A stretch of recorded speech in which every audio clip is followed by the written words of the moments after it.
Hello and welcome to Wuhan in central China for the Dongfeng Citroën BWF Thomas and Hubei Cup finals. Well, 5 days ago we started with 12 teams with all 5 continents represented.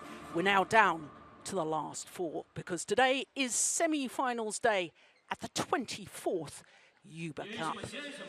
Well, we'll have both Hubei Cup semi-finals for you today, but we're starting this afternoon with the defending champions, Korea, who 2 years ago dramatically beat China to lift the Hubei Cup. But let's first look at some of the smash speeds from the tournament so far. 290, the fastest for the men, and when you consider that the fastest serve in tennis, the fastest serve broken just 12 days ago by Sam Groth. 263 in tennis, 290 of course in badminton, a much faster sport than the sport of tennis. Well, another left-hander heads the list as far as the women are concerned. Camilla Ruta-Yule, 232. Well, I'm quite certain that on semi-finals day here, and of course it's semi-finals of the Thomas Cup tomorrow, and the 2 finals, Hubei Cup on Saturday, Thomas Cup on Sunday, I suspect that a number of these smashes will get faster and faster. Well, from quarterfinals onwards, it's been a knockout draw, and our match this afternoon comes from the bottom half of the draw. As I say, the defending champions, Korea, my goodness, they had to squeeze through against Chinese Taipei. 3-2, it all came down to the third women's singles. The last shuttle struck at 12:45. Just gone midnight, and of course they're up against Japan. The number 2 seeds, Japan, and they too had a very, very tight match late last night, winning through 3-2 against Indonesia. Well, that's the lineup for this afternoon, the standard order of play. We start with the first women's singles, then the first women's doubles, second women's singles, second women's doubles, and last of all, if we get that far, the third women's singles. And I say that, of course, because once the overall tie has been decided, best of 5 matches, so when one team has won 3 matches, the dead matches are not contested. Well, if it's anything like last night with these 2 teams, with any luck, it will go to the 5th and final match. Of course, I'm Jill Clark, sitting alongside former Danish head coach Stine Petersen. We have to mention the late finish last night, 1:45 in the morning for both teams, and here they are playing first match on this afternoon, but they all have been down at the hall, they've been practicing, they all look pretty sprightly, and they all look very eager.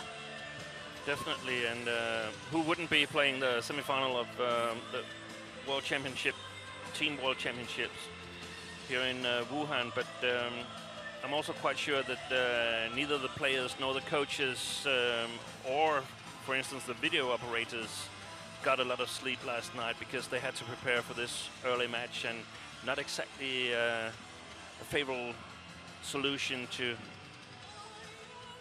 or good preparation to a semi-final match in the World Team Championship. No, I appreciate the point, but I guess both teams were in the same scenario, both of them playing late into the night.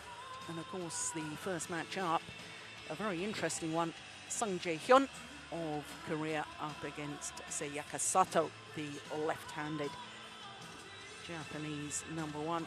Just a youngster, the Japanese player.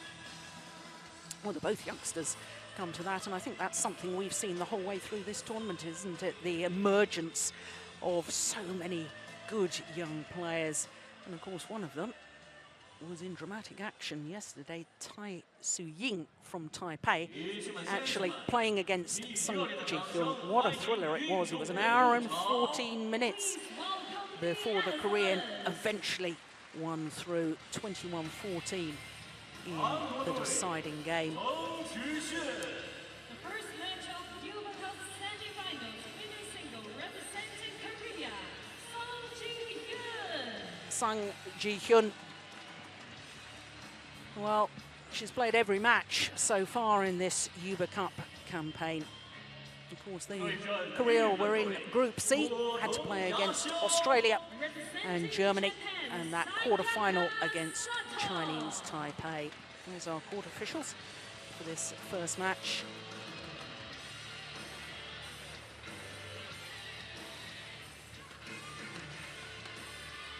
Court officials, Chang Pei-hua of China and Mike Walker of Canada.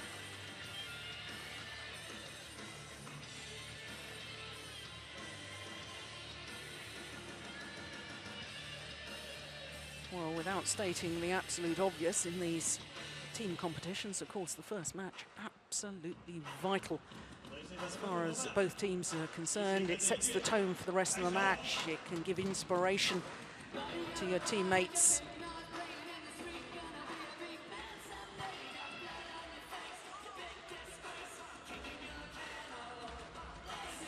Well, after the toss of the coin, players are swapping ends, because of course if you win the toss you can decide which end you wish to start, or you can decide to serve, or indeed you can choose to receive. And given the fact that there's been a noticeable drift in the arena here in Wuhan, not surprised that players choosing ends.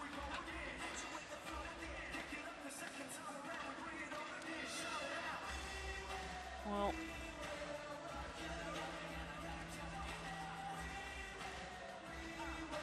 Sung Ji-hyun, the 20-year-old born in Seoul in South Korea, as I was saying, won all of her matches so far, whereas her opponents lost one of her group matches. And that was against Denmark, lost to the European champion Tina Baun in 2 straight games. But I have to say, in her quarter-final yesterday, the left-hander Sato looked particularly impressive against Maria Phoebe Kasuma-Stuti, winning in 2 straight games. Current world ranking of 11, as you can see in the win-loss record for the year. That's 8 tournaments she's played. Reached the semi-final of the Australian Grand Prix. That's the best result so far this year. But of course, Sung Ji-hyun been in the final of a Super Series event, her home Super Series event in Korea. Her opponents 4 places lower in the world ranking at 15. And that's a rather ominous win-loss record for the year. 8 tournaments and very much in the negative. So Sung Ji-hyun and Sayaka Sato. This is the 5th meeting between the 2 players. The previous 4 have all been won by the Korean. They're the Korean coaches, and that's very interesting because on the left there is Sung Ji-hyun's father. That's right. I believe he's the national head coach in Korea. Yes, and of course her mother, Kim Yoon-ya, was the last player to win both singles and doubles titles at the All England Championships. Well, it's really a who's who of former great players on the coaching benches for this match, because for the Japanese player, you've got Park Ji-bong, who was former world and Olympic champion, and Yoni Kyura, Asian Games gold medalist in singles.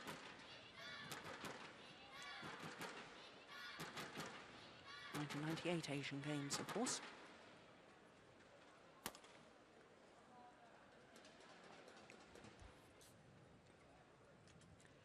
Well, nervous moments before the start of the match. This is a repeat of the semi-final from 2 years ago. Ladies and gentlemen, on my right, Korea, represented by South Korea. And on my left, Japan, represented by Sato Sayaka. Korea, sir. Love all. Play. So the first of the 2012 Hubei Cup semi-finals gets underway.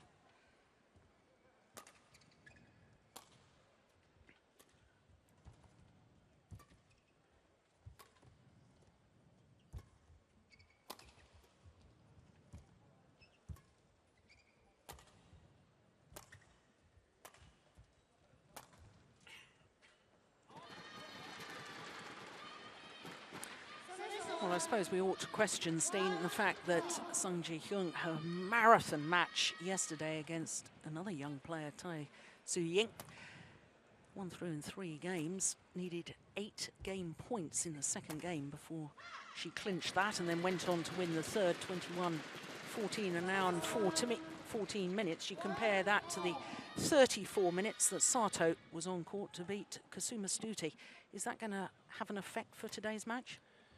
Yeah, it might have. I was thinking exactly the same going into this match. We saw the statistics that Ji Hyun-sung was leading 4-0 in individual encounters, but of course it counts in some way, but it's not worth just as much as it looks on paper, because this is a team match, and being the first match of the tie, it's very, very important to give your country a good start. And nice shot here from Ji Hyun-sung. And I can't help thinking that there must be an enormous amount of pressure on the Korean girl. Definitely trying to give her team a good start, and expected to give her team a good start, and having Daddy sitting on the coach's chair, also want to give him a good start, sort of responsible for his success and his job. Yes, absolutely. Well, of course, Sung Ji-hyun was part of the Hubei Cup winning team 2 years ago in Kuala Lumpur. So even at the young age of 20, she's experienced these big match occasions.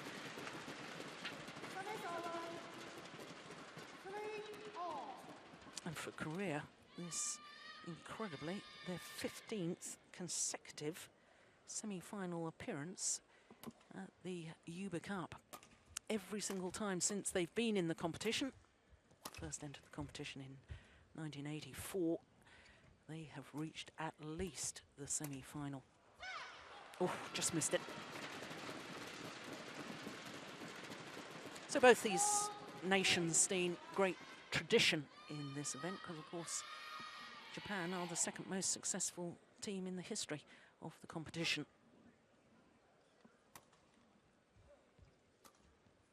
Lifted the trophy 5 times.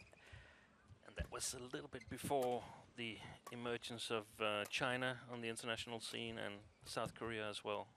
Yes, all of those titles won before both those nations that you just mentioned actually joined the International Badminton Federation, as it was at the time.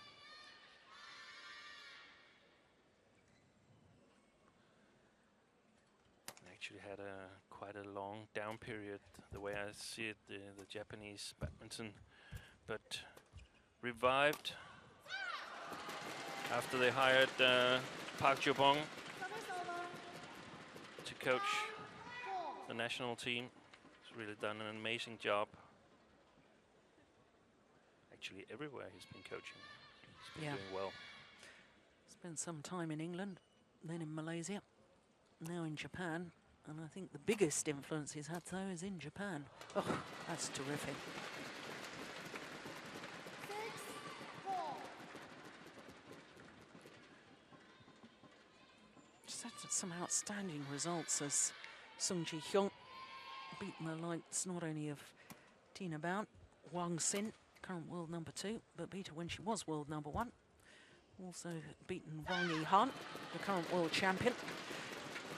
So she can live with the very best, no doubt about it.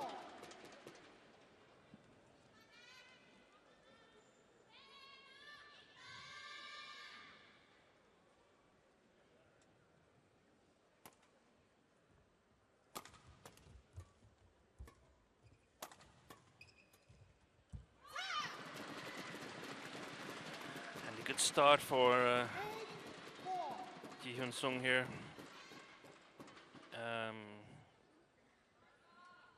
Regarding to what we discussed earlier about would it affect her that she played considerably longer yesterday, I think it probably will if the match goes into 3 games, but so that we won't see the trouble that she might be in the first 1.5 game or so on. So So even if the Japanese are trailing a little bit, she still should have some confidence that she might be able to outlast a Korean opponent.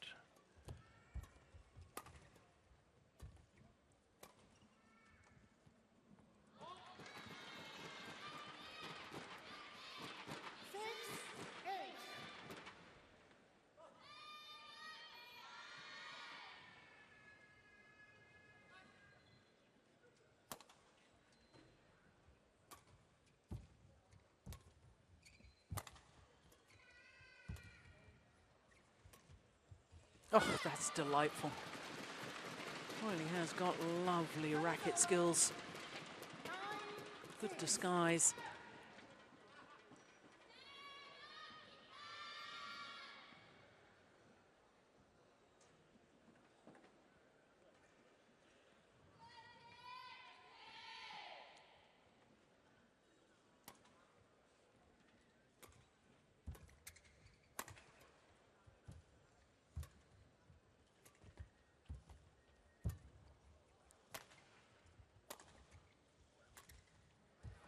No, overdone it.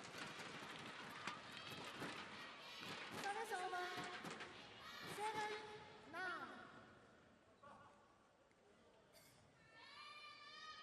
7-9. Sato, former silver medalist at the World Junior Championships back in 2008. Lost out to Saina Nehwal in that final.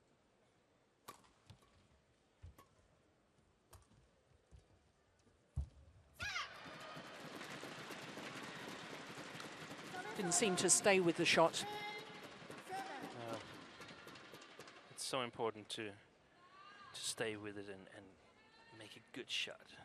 A lot of players want to cover the court well after making the shot, so they move backwards a little bit too early, and that often pans out in a not so high quality shot.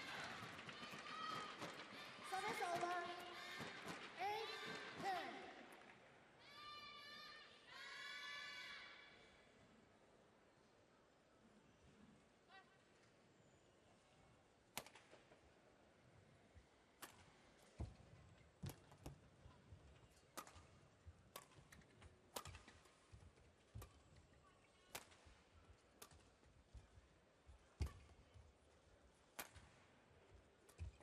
It's a good rally.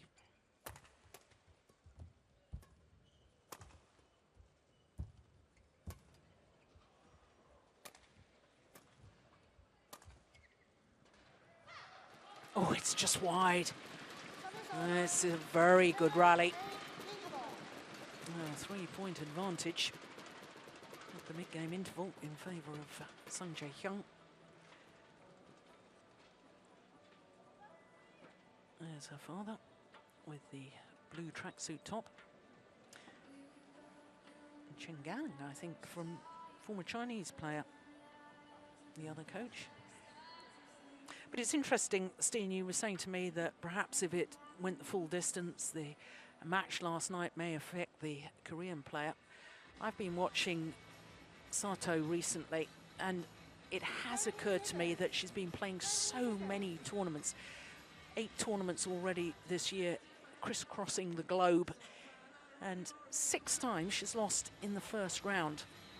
And I sort of wonder whether, in fact, she's had a build-up of fatigue. And the last couple of times I've seen her play in the Indian Superseries event, the Asian Badminton Championships, she's lost that sparkle to me. She looked worn out both mentally and physically.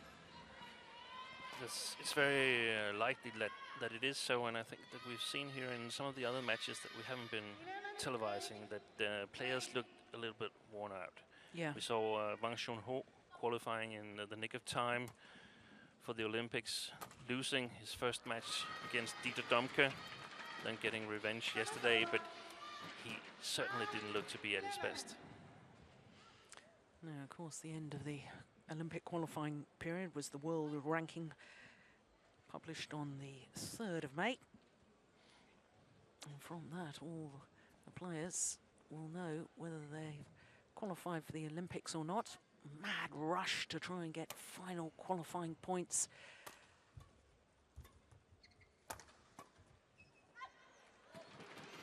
Well, it seems to me as if Sung Ji-hyun is determined on the defence to try and drive an awful lot of shuttles back.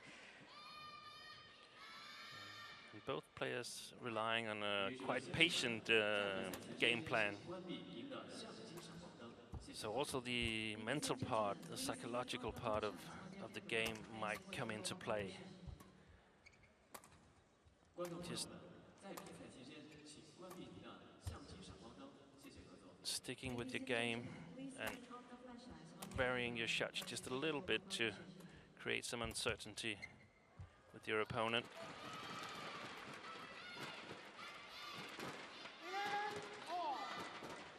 And keeping up appearances as well, looking as if you're ready to run for 2 hours if needed. So Sato back level.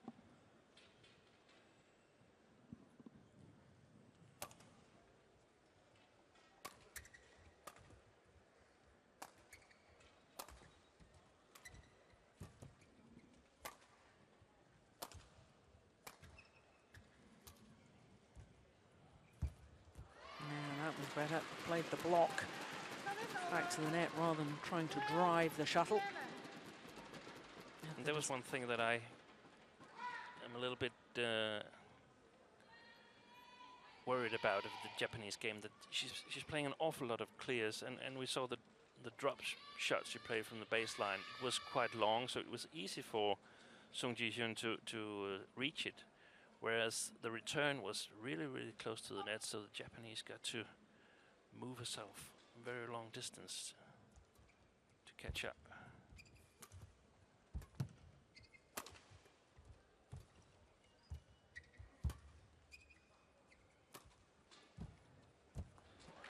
Great shot from Sung Ji-hyun here, because it goes a little bit longer into the court than Sato expected. She was trying to play the tight net shot, and that's the wrong decision in that situation, because you have no chance of making a good shot, and most likely you end up making a mistake like she did here.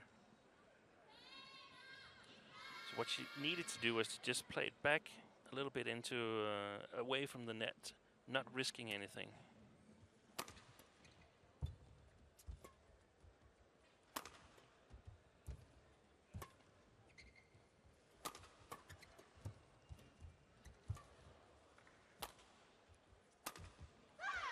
She's missed it.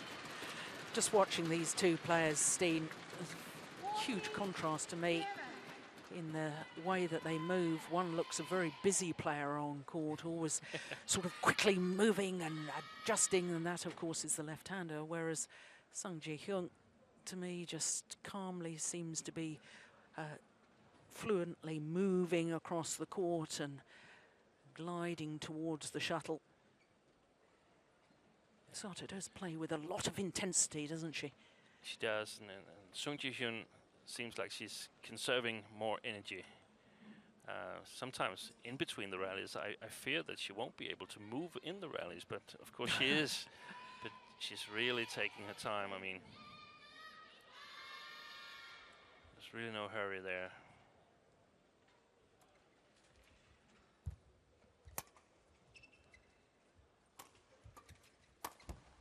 Well played. It's clever. 15-11.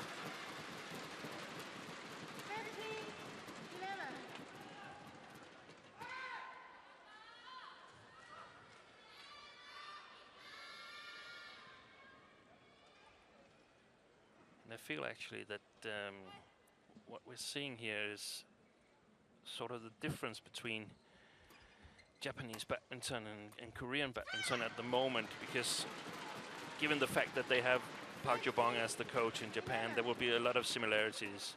He's been through the whole Korean badminton system, first as a player and also as a coach.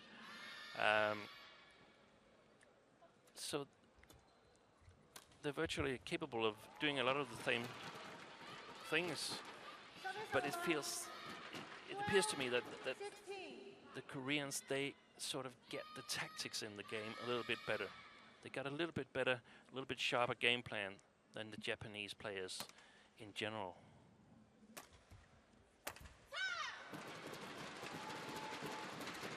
Service over. 17-12.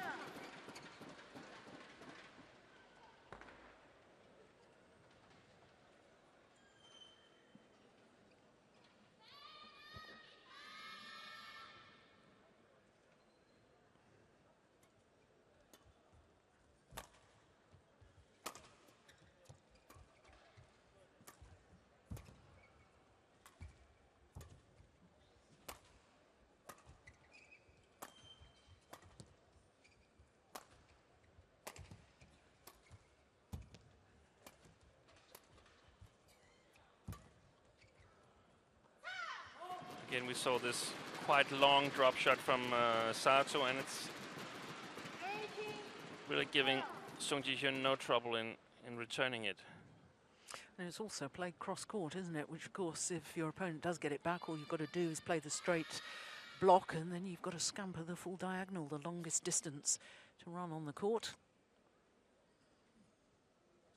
They're really playing herself into trouble.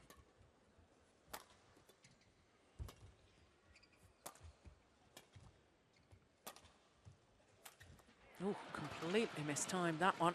Looks up towards the lights.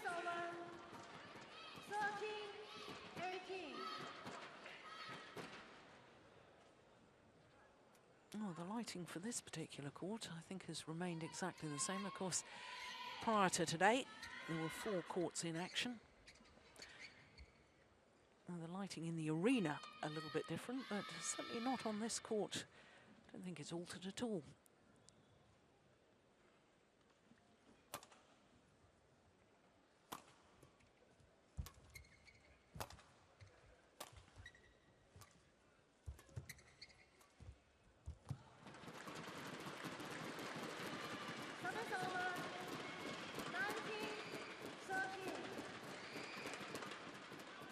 Points away from the opening game for Sung Ji-hyun.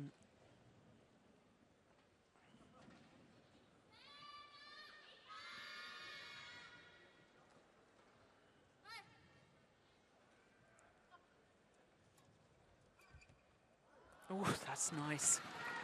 Really nice shot, and I was really missing those little deceptions because the Korean girl are quite tall, so that would be one of the issues that I would be emphasizing for the Japanese player. See if you can make a little deception, get your opponent a little off balance, because hopefully then she won't be able to make the kind of quality shots that we've been seeing from the Korean girl so far. And that could be the key to creating more points by herself, Sayaka Sato.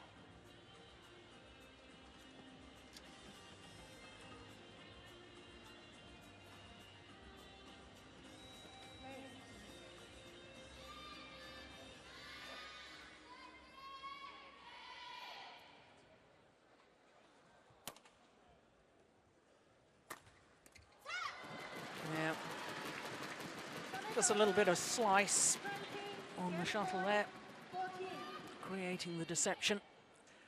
And now 6 game point opportunities for the Korean.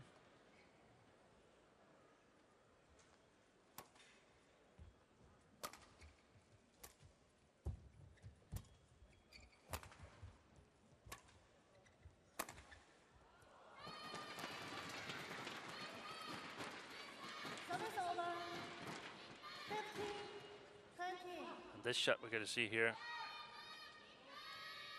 I'd like the Japanese girl to use that a lot more. It's a very efficient shot for left-handed players.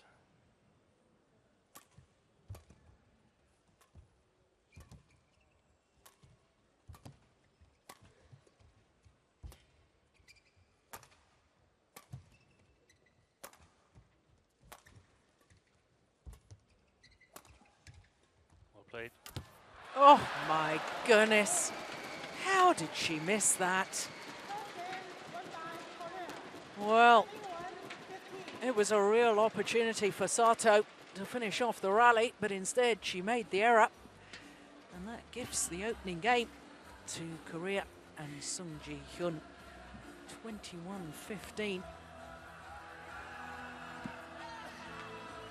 19 minutes of play.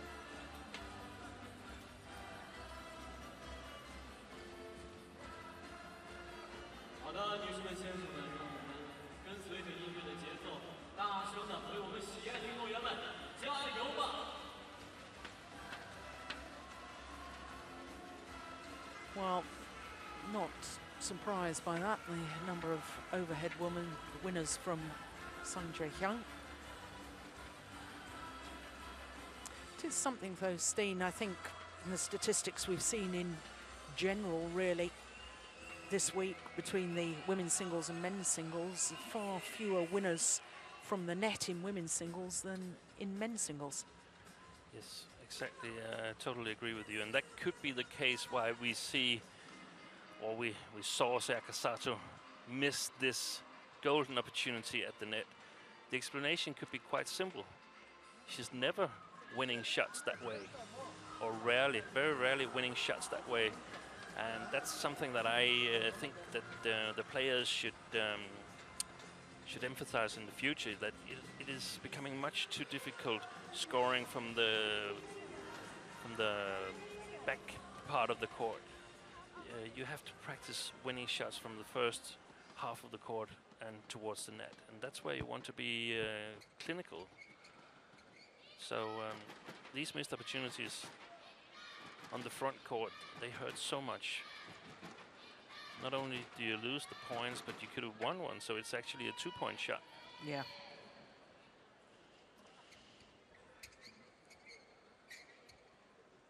Second game. Love ball. Play. And a good start. A good start for the Korean team here. Sung Ji-hyun winning the first game. It looks more doable now. Only one game left to win. Service over. 1 love. Whereas Sato is back where she started.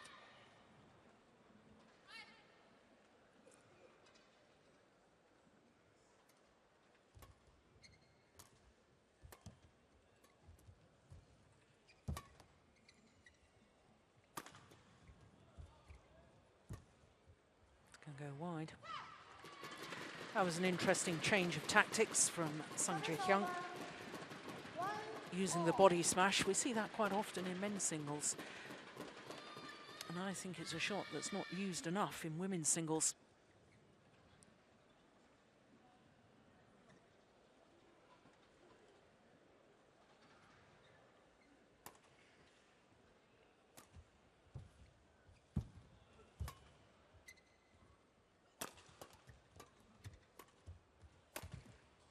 Oh, that's magnificent. What a smash. The Japanese team pleased with that one, and so they should be. And for a right-handed player, it's very difficult to cover that shot, because you need to give some attention to your backhand side.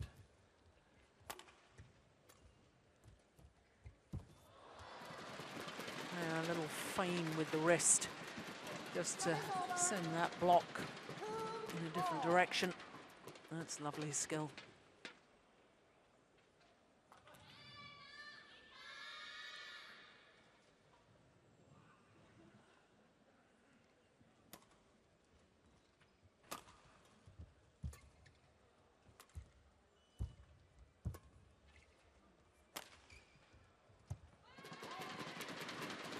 There is just long of that back line. Oh, we've been noticing during the week, Steen, that the drift has been changing. How do you think it's going today?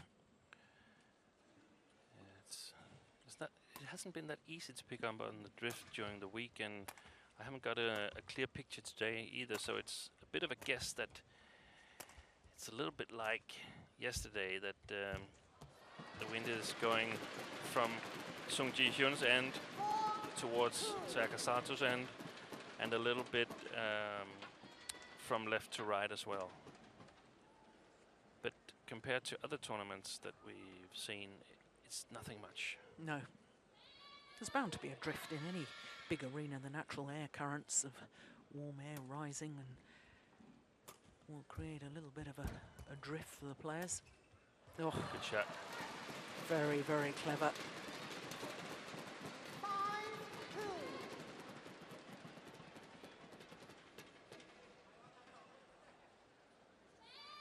I've actually seen some of the coaches lighting a lighter in the hall to see from the flame how the wind is blowing.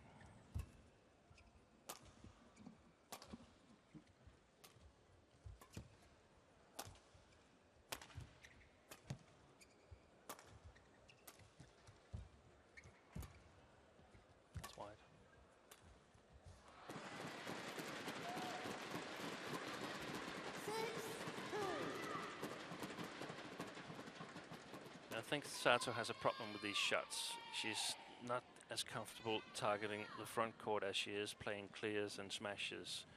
Her drop shots are a little too unsharp to my taste.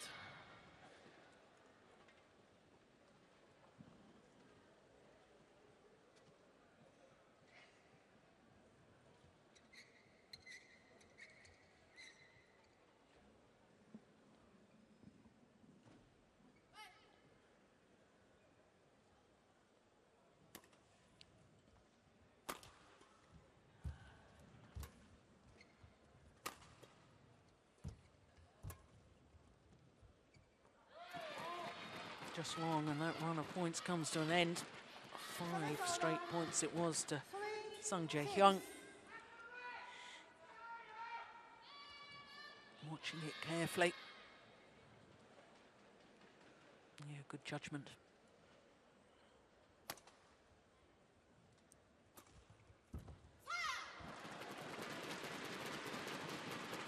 Service over. 7-3. It's good skill once again. Good deception.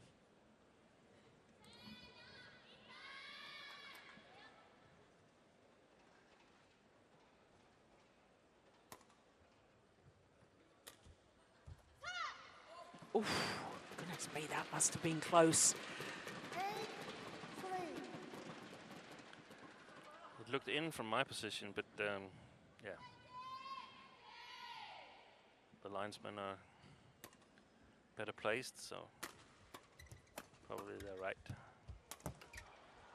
Oh! Well, it was a miss-hit from Sato. It sat on the top of the net, but fell back her side. But it's interesting. Oh, it sat there for an age, didn't it?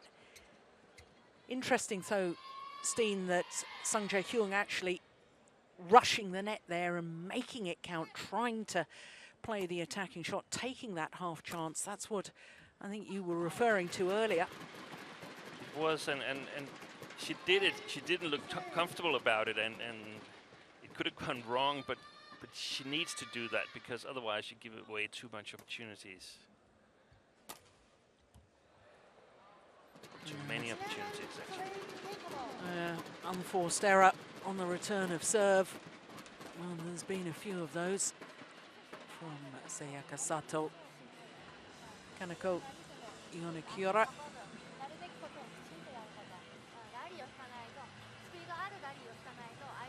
No, I don't understand any Japanese. What about you?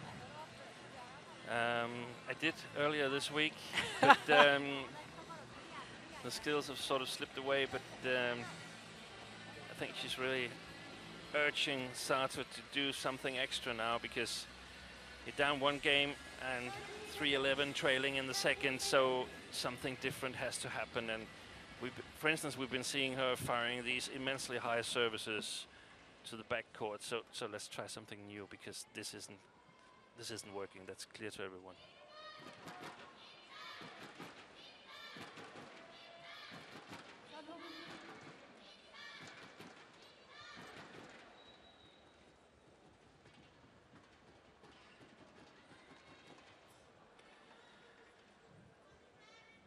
It's really hard for Sato to have some faith now that she can do this. She's lost on all 4 occasions, and everything looked like she's losing again. So there's got to be something really special to convince her that this can be done.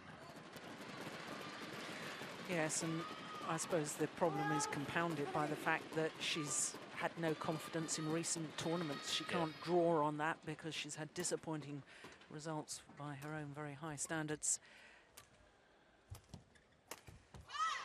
And now she looks to me as if she's running out of ideas. She's never in a position to play that. No. And now it's important that she gives a fighting appearance. To inspire the rest of the team, we must fight. We must put pressure on the Koreans in every single match, even the matches that we are losing. Yeah, that's nice. Yeah. So that's something you want to pick up on as a coach and say, oh, what worked here? It was 2 drop shots after each other, same place. So let's try that again. Let's try the cross-court smash from the backhand side. Because those shots have been winners, and she really needs to make a lot of winners, because I don't reckon that Sung Ji-hyun will start making a lot of mistakes suddenly. One more time, same corner. There's the body smash once again. No, I absolutely see your point on the tactics, because she's always opening up the angles, isn't she? 211. It's just over 131 miles per hour.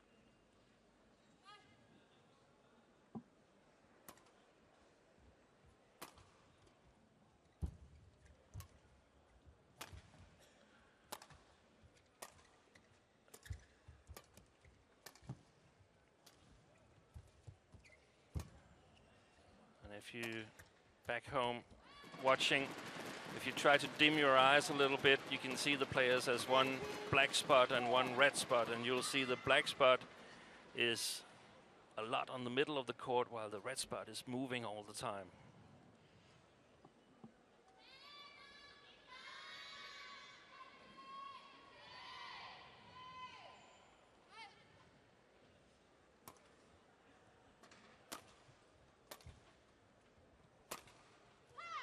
Missed it.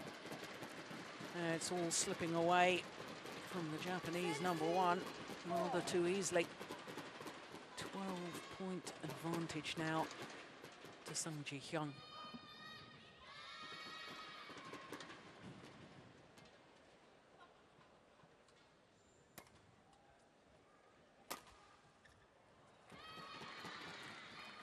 Well, that was good. 5-16.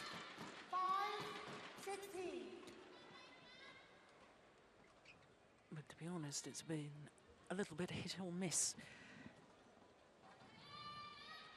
Singles, you really have to try and work the rally, work your opponent first. And too often, in my opinion, Sato has tried to go for the winner on the return of serve.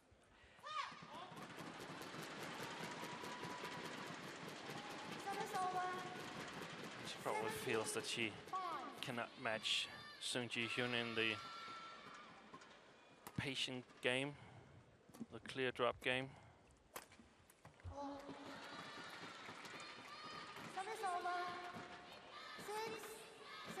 Sung has given her no reason to believe otherwise.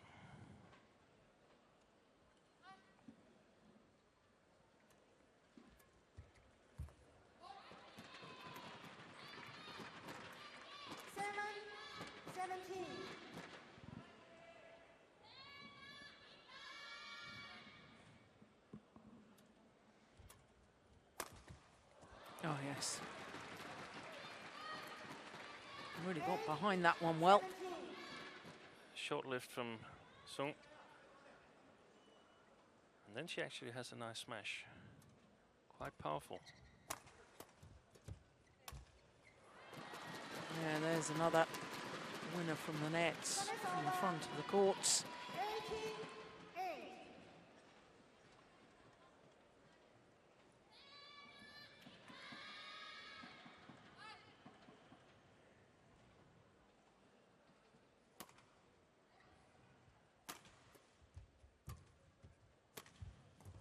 Oh, that is absolutely superb. 19-8. Slicing across the feathers, she reached up so high, created the angle. And she's 2 points away from victory and getting career off to a flying start.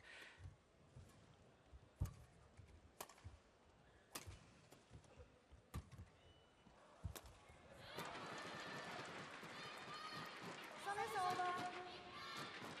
9-19.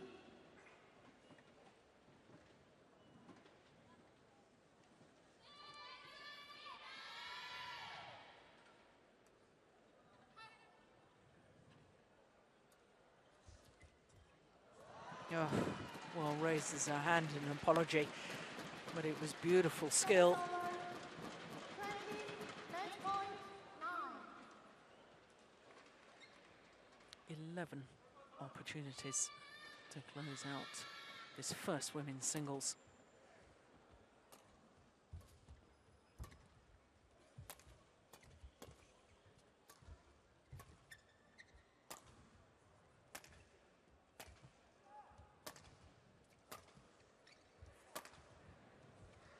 It's gone long.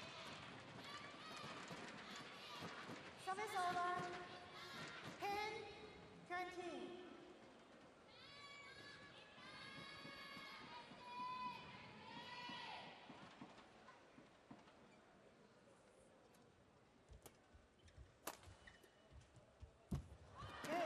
Yeah, simple straight block. And the victory goes to Sung Jae-hyung. Two pretty comfortable games, and I have to say, after her marathon match last night, that was very impressive. Recovered well, done her job, and a big smile towards Dad, because he will be absolutely delighted. So confirmation of the score, 21-15, 21-10 in 36 minutes.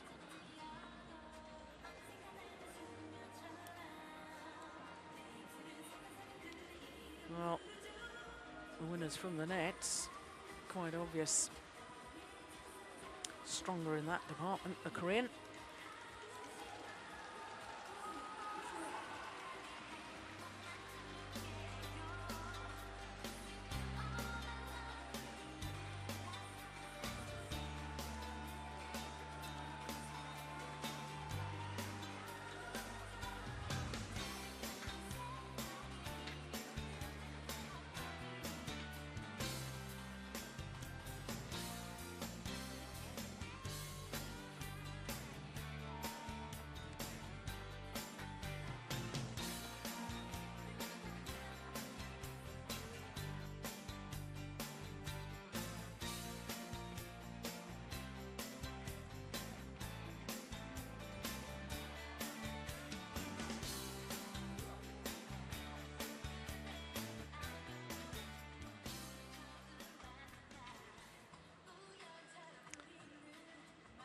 So that confirms that Korea leads Japan in the first of the Hubei Cup semi-finals. Next up is the first women's doubles. And both pairs involved in the first women's doubles have suffered a loss earlier in the week. So this should be an absolute cracker, because it's the world number 3 ranked pair against the world number 4 ranked pair. Koreans 1 place higher on those world rankings as far as this women's doubles pair is concerned.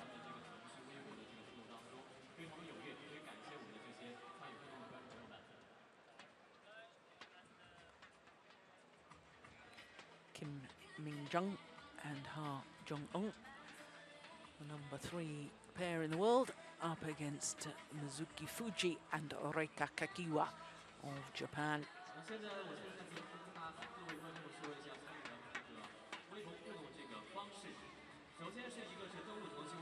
Well, as we wait for the players to arrive, I suspect, Steen, that this absolutely psychologically so important for Japan. They really have to get their team back on track, and they really have to win this, I think, if they want to win the overall semi-final. Yeah, I agree. They have to equalize the score here. The Koreans are quite big favorites in the second double, and that's why the Japanese so badly need a win in this match. The mental game in favor of the Koreans now. They have a lead, so not quite as much pressure on the Korean pair as on the Japanese. The Koreans, they know that should they lose this match, they will still have quite a good chance to win the overall team tie. But the Japanese, they must feel that if they lose this one, then it's over. Yes, absolutely vital then. Has to be said, Korea yesterday showed their mental toughness when they were 1-2 down in the quarter-final against Chinese Taipei. Eventually winning, of course, 3-2. All came down to the final match, as indeed it did with Japan. 女士们、先生们，掌声欢迎运动员入场。韩国队金文珍、何真恩。 Representing Korea, Kim Min-jun, Ha Jung-yoon. 日本队藤井瑞希、原岩令佳。 Representing Japan, Mizuki Fuji, Reika Kakiwa.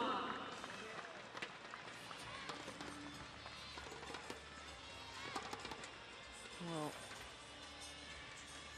I noticed that Mizuki Fuji has arrived on court with strapping on her right thigh.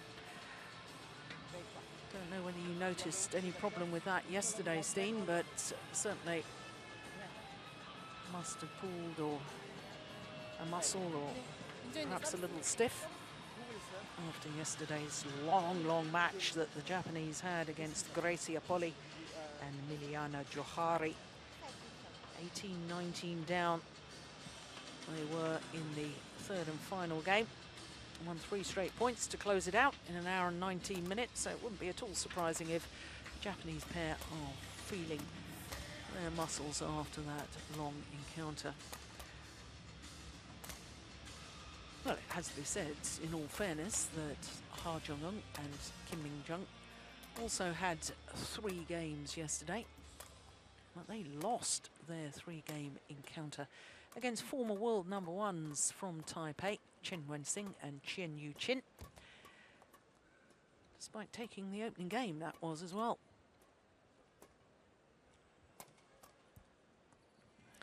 And it's always hard to tell if it's a big problem, this strapping, or it's just a precaution. But as a coach, you want to keep an eye on that in the beginning of the match and see if she looks troubled in her movement. So 23-year-old Mizuki Fuji, win-loss record for the year, translates into a couple of semi-finals, a couple of quarter-finals as well. But perhaps more worrying for the Japanese pair. Only once so far in 2012 have they lived up to their seeding position in individual competition. But they did play that great match last night. Beaten earlier on, though, in the group match against Denmark. Lost out to Christina Pedersen and Camilla Rutejul in 2 straight games. So Kim Min-jung, 25 years of age, from Jeju, the southern island of South Korea. Her partner, also 25 years of age. And they really did start the year in great form. The first 2 Super Series events of the year, Korea and Malaysia. They reached the final of both, but perhaps was biggest significance was the semi-final in Korea when they beat the current world champions Wang Xiaoli and Yu Yang of China in 3 games. Well, this is the 6th meeting, as you can see, between these 2 pairs. 3 times previously it's gone the full distance, including that last meeting, which was won by the Japanese pair. But of course that was on home soil for Fuji and Kokiwa, quarter-final of the Japan Super Series event last year. There's no doubt home advantage does play a part in sport, quite a large part. You always seem to be able to give a little bit more on home court, don't you? Is that just because of the crowd, or is it familiar surroundings, or? I think it's both these reasons are viable. You want to do well. You have your local sponsors watching, perhaps in the stadium, and you're in familiar surroundings. So, yeah, it's just also a lot of the teams I guess, target their own tournament. At least I know that Denmark does. That we want to do well in Denmark Open because there's more interest from the media on your own tournament than, for instance, the Chinese Open. The China Open is not that big media interest in Denmark. An umpire from Mauritius. Represented by Reiki Kakiwa and Mizuki Fuji. We can see that Ha Jung-eun has also got some sort of bandage on her left knee. So the Koreans get this first women's doubles underway.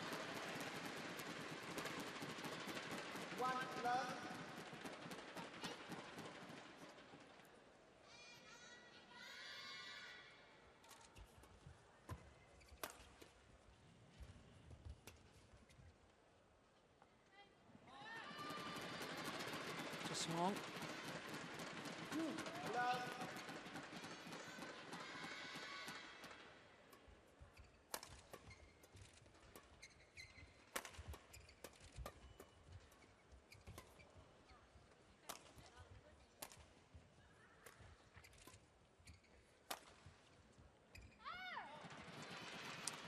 Well, of course, these two Korean players very, very much played their part in Korea's victory at the Hubei Cup 2 years ago in Kuala Lumpur, but not on the same court at the same time. 2 years ago, of course, Kim Min-jung was playing with Lee Ho-jung at first doubles, and they beat Wang Xiaoli and Ma Jin at first doubles, and then Ha Jung-eun was playing with Lee Kyun-won, and they beat the Olympic champions, Yu Yang and Du Jing, in the second women's doubles. And that was it. That was the victory.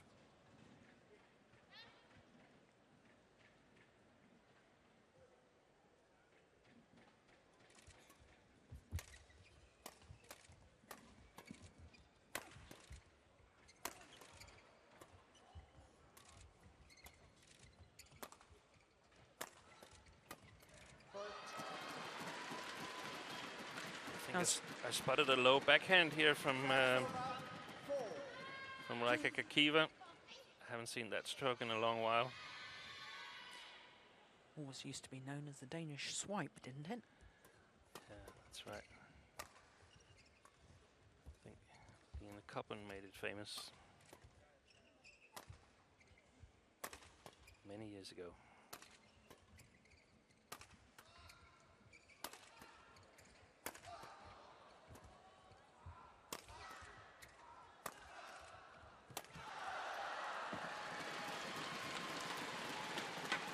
Well, I've been a little critical in the past of this Japanese pair of Fuji and Kakiwa.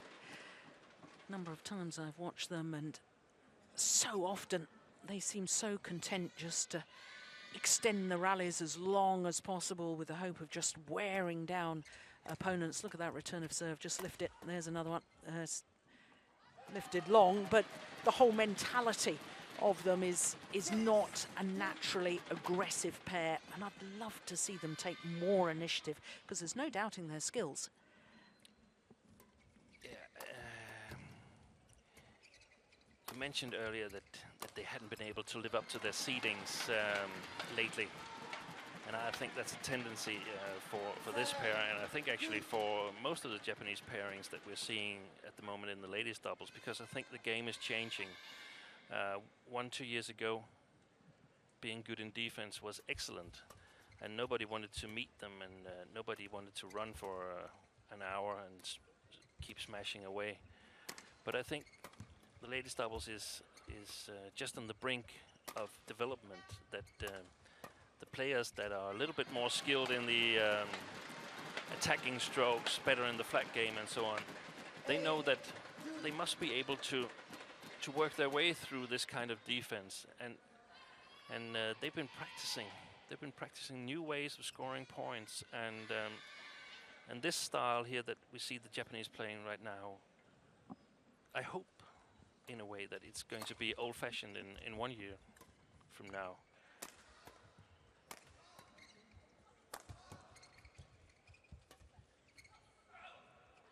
That's gone long. Do you think it's Wang Xiaoli and Yu Yang and the other top Chinese pair of Zhang Yawen, Zhao Yunlei and Tian Qing that have changing the game? Because both of those top Chinese pairs ranked number 1 and 2 in the world at the moment. You watch them play, and whilst they've got wonderful defences, they're both vying to get on the attack all the time. They're both looking to be aggressive as pairs. Yeah, that's the way things are going right now, and I think it has transformed ladies doubles into something that you actually want to watch. Because a couple of years ago, I didn't want to watch That's a bit Japanese harsh, pair. isn't it? Yes, it is, but that's the truth. I didn't want to watch it. I didn't think it was fun. Seeing clears, drops, a few smashes for 2 hours in a row. I didn't want to watch it. But now it's actually fun. Yeah.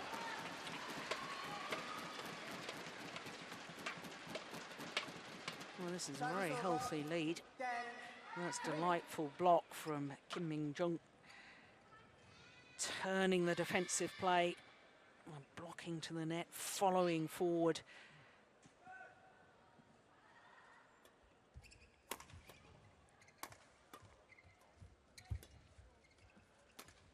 And I also think that the development is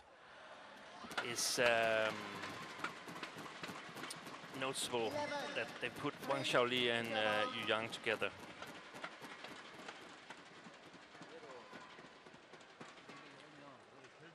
Well, there's a former great, first ever Olympic champion in men's doubles, Kim Moon-soo. And of course he won that title with Park Ju-bong. Sitting on the other side of the court. Exactly.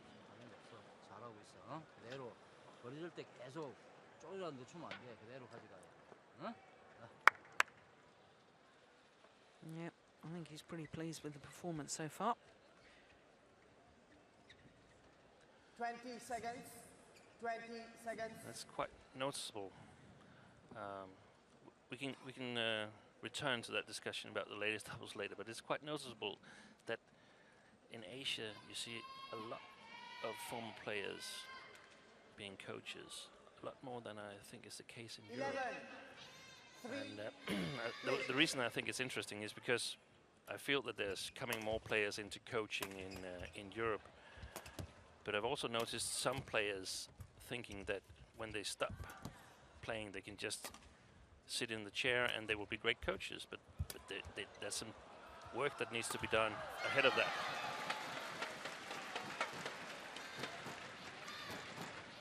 service over, 4, 11. Well, it was a very short lift from Ha Jong-eun.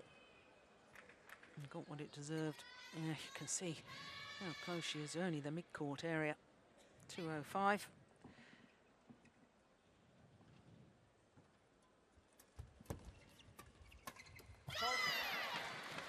Yeah, now you see, when they play an aggressive rally like that, to me, Fuji and Kakiwa look so much better as a combination.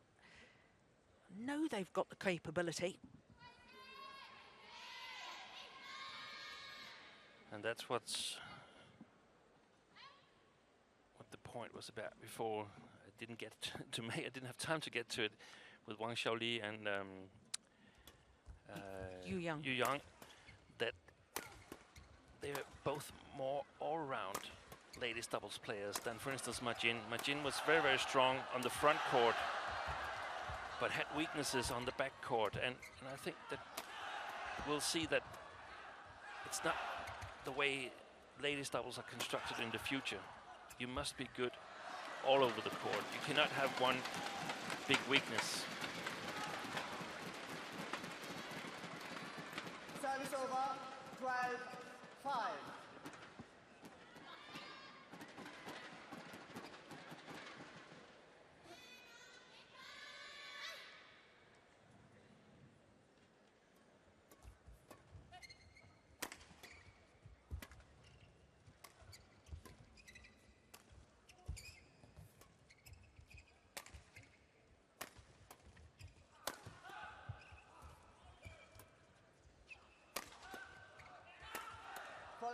It's clever placement of the smash, aiming towards the left hip of Reika Kakiwa.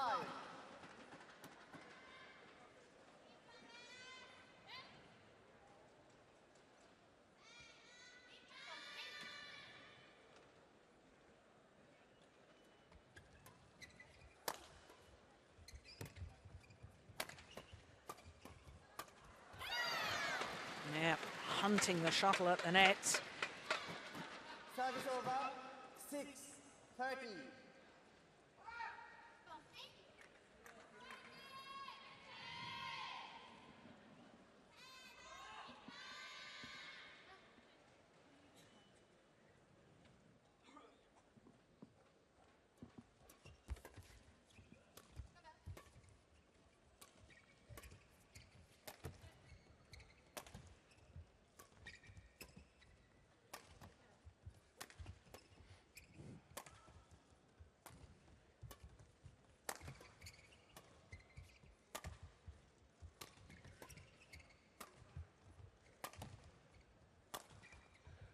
Clever play here by the Japanese, if it was on purpose.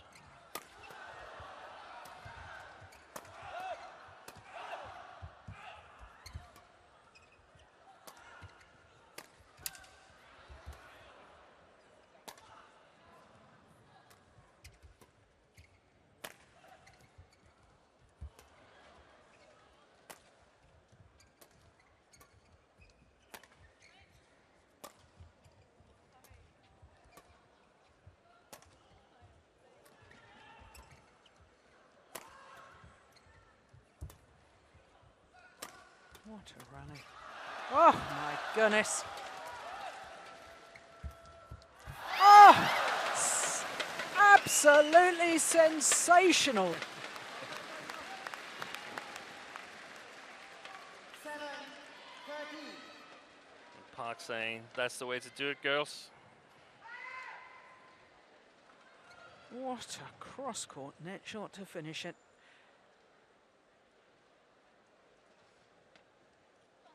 It's amazing because they play such a long rally with such solid shots and then take a big risk like that in the end. But that was the one that paid off.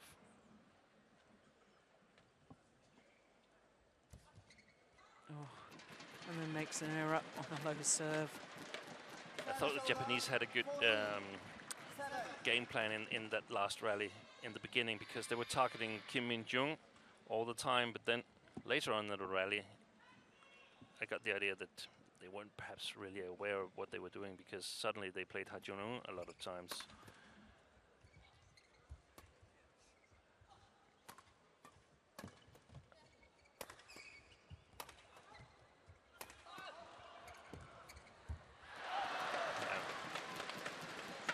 The way I see it, it's a good game plan to target a lot of shots at Kim Min-jung because she isn't that threatening compared to Ha Jun-un. It's Ha Jun-un who creates the points for the Korean pair. Yeah, throwing in the flick serve, Ha Jung-un. And of course, Ha Jung-un has enjoyed a lot of success at mixed doubles as well. Reached the final of the All England Championships back in 2009 with Go Sung-hyun. And also World Championship bronze medalist in Paris in 2010 in the mixed doubles. One thing I have noticed with her of late, though, Steen, is that she seems to have lost a bit of confidence on her low serve. A lot. A lot. And the reason I'm smiling is that I was actually coaching a Danish pair, Camilla Rutjehjul and Christina Pedersen, against the Koreans earlier this year, and that was one of the key issues mentioned by the Danish girls, that they'd noticed that Ha wasn't serving really well, so they were going to put pressure on her. And it's so nice, it's so easy to coach players when they have this tactical awareness, because they're doing all the job themselves. So it worked out brilliantly because Ha put the first two short services in the middle of the net.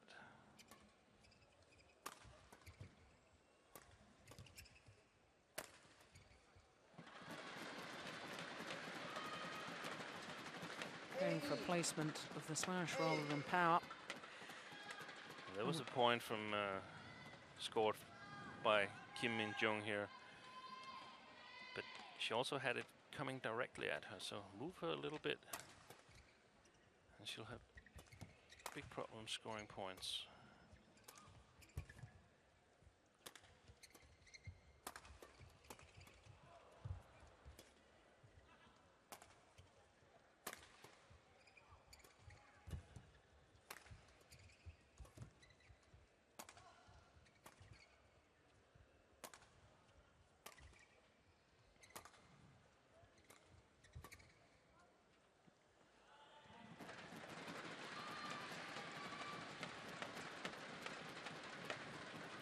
Well, they're really not controlling their lifts terribly well, are they, Fuji and Kukiwa? Oh, and I'm not able to pick up on any particular game plan. It seems to me that it's just like, well, let's play it around a little bit and hope for something good to happen. And I think that will be outdated in a year from now. You gotta make sure something's happening. Service over 9-19. Yes, and I think in general terms, women's doubles players have got to think a lot more about the placement of their attacking shots, their smashes. It's got to be very, very precise, either the left hip or the right shoulder, or switch from one side to the other. Not enough channel attack either. And by channel attack, I mean hitting down in between the two players, narrowing the angle of reply, getting your net player involved. That's especially efficient if you got a net player with great anticipation skills. A little less anticipation skills, you probably have to direct the attack at the sidelines, being able to sort of move the attack over to the half court, giving your net player a better chance to predict what's going to happen. For instance, It's landed in. 11-19.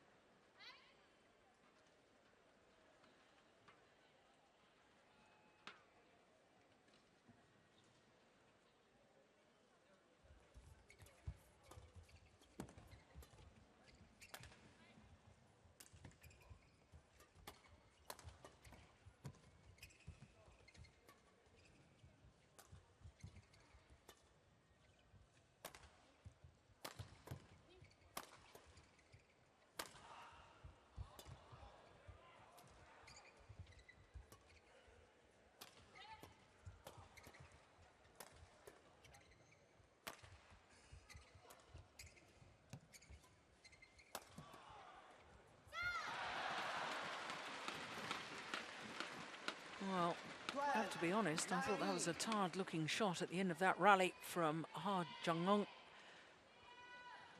Never really seemed to stay with it. it was I don't want to play on any longer shot.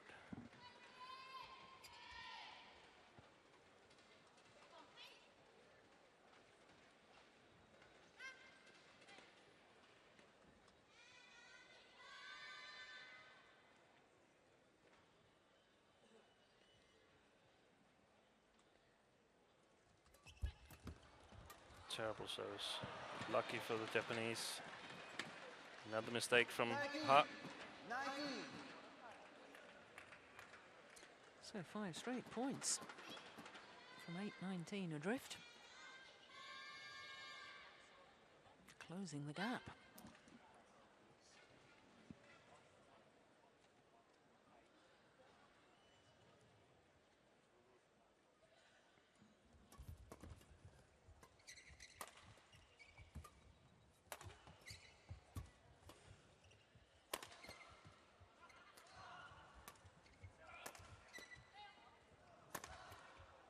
Going out. Oh, she's taken it. My goodness me.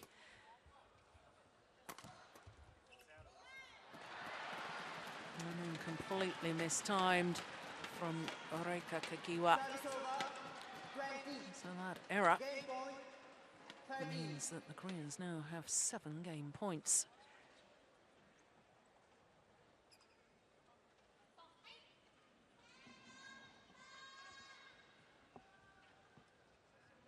Flick serve perhaps again? Yes.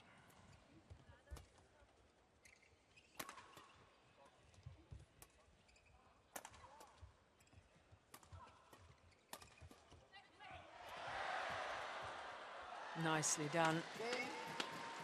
First time of asking first game points, and the Koreans convert. First game won by Korea. 21-30. Well, it was a hard fought within the rallies opening game. 20 minutes of play.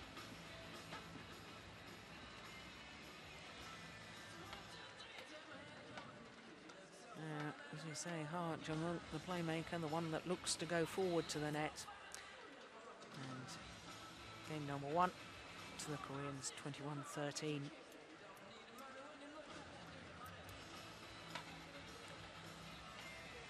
Yeah, look at the number of flick serves there from the Koreans. And 2-2-2. That smash from one of the Koreans. Well, that's just 1 kilometre an hour slower than Camilla Ruta-Yul's smash earlier in the week. I think it was 10 kilometers. Was it? Yeah, actually, I think it was 10. That's another point in developing ladies doubles, that they need to smash a little bit harder.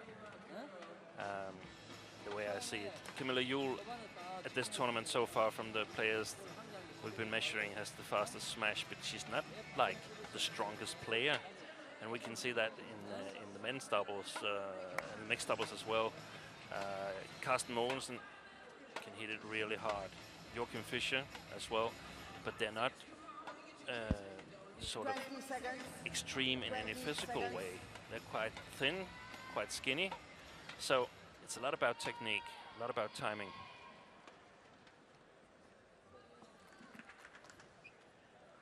Game.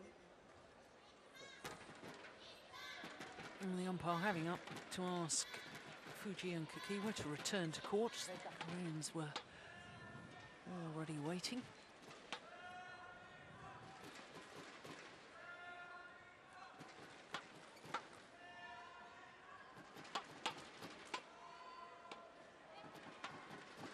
Second game. Love all. Play.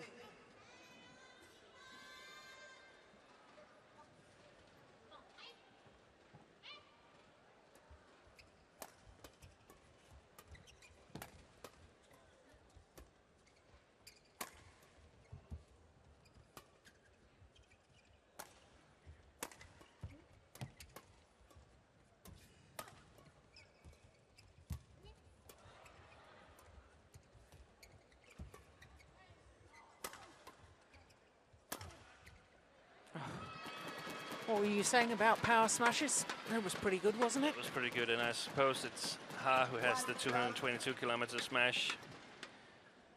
In the end of the first game, we saw Ha make a couple of mistakes. So how does that match up with my advice to play a little bit on Kim Min-jung? Well, it does in the way that very often the most creative player is also the player making the most errors when he or she is a little bit down. So if you can figure out when the player is a little bit down, there's a lot of points to be won on Ha. There's Service also over. 1-0. a lot to be lost when she's on fire.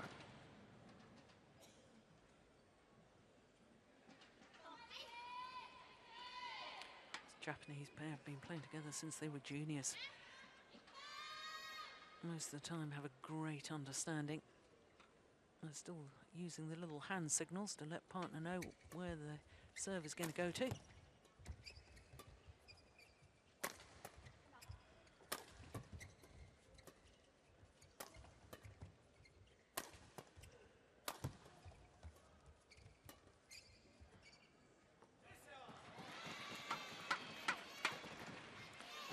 can see the drift coming into play. 2, 1. Shuttle flying faster, coming towards us.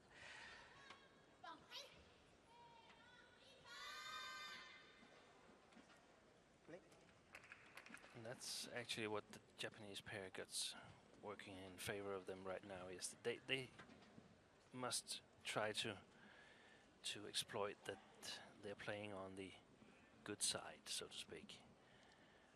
They should be able to control their lifts a little bit better than the Koreans now. So that's the way I see it. That's their chance in this match, that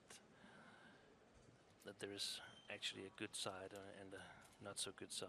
If that's not the case, then I'm quite sure the Koreans are going to take this match. Well, the course attendant just been asked to come on and remove a little bit of wildlife that's gone astray.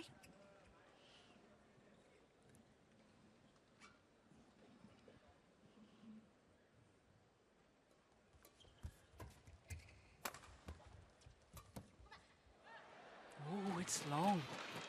Neither of the Japanese players were anywhere near it. 3, 1. There's me just singing their praises about the good understanding they have.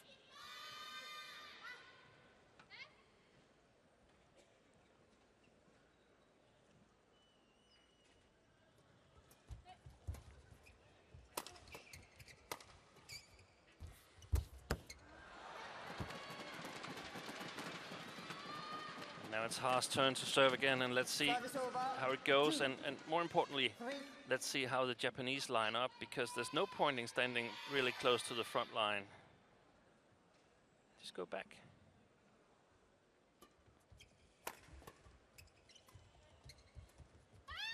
Yeah, so it's not just anticipating the flick serve and expecting it. If you move your base position back a little bit, you, in other words, without verbalizing it, you're saying to your opponent, don't you dare flick, because I'm ready for it.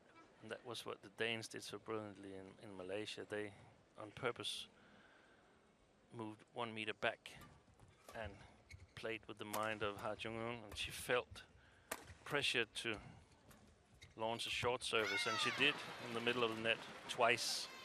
5. And then she was folded for overhand serve, so it sort of boosted the confidence of the Danish girls.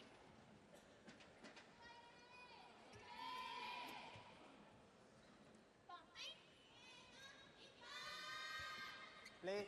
Koreans just discussing what to do about the drift.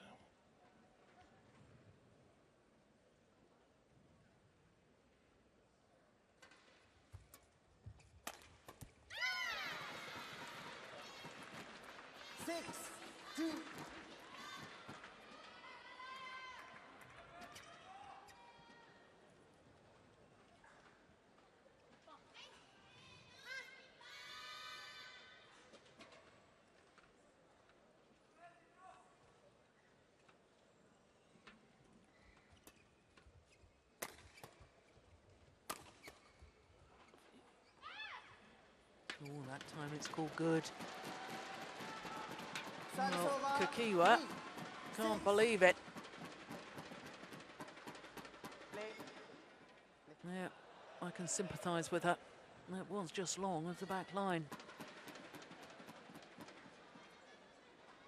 Umpire is only allowed to overrule if he sees that a clear error has been made, and quite frankly, it was only long by a whisker. Very difficult to overrule in those situations.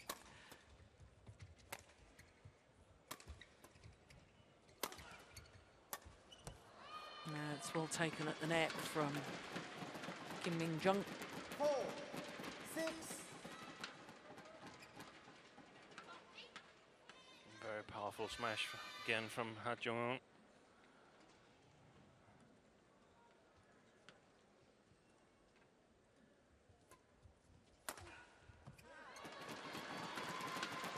It's not just power, that was perfect placement as well. 5, 6.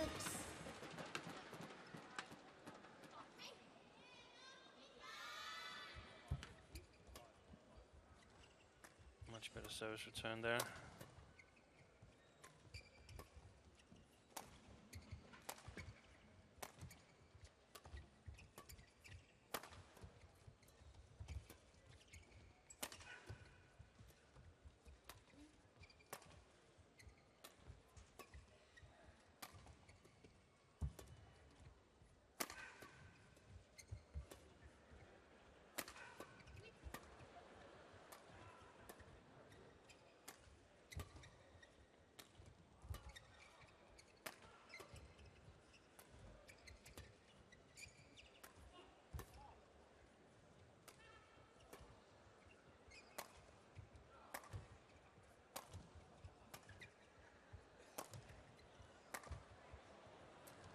Psychological battle.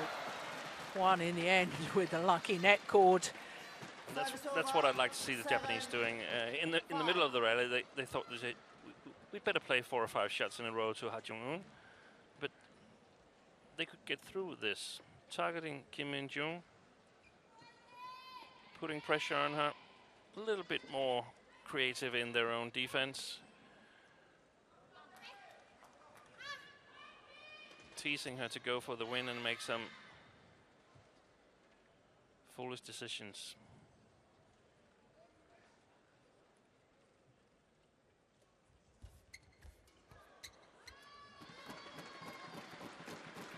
That was a good return of serve. 6, 7.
Oh my.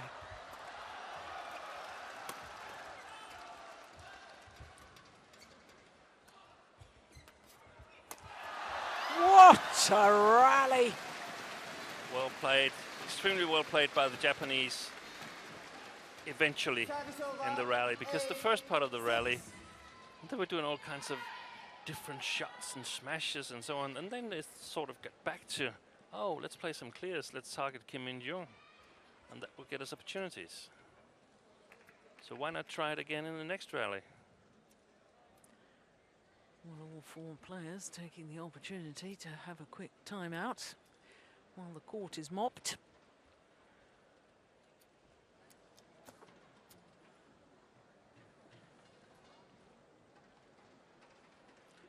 First time I actually saw this Japanese pair was at the Austrian International back in 2009, where they reached the final.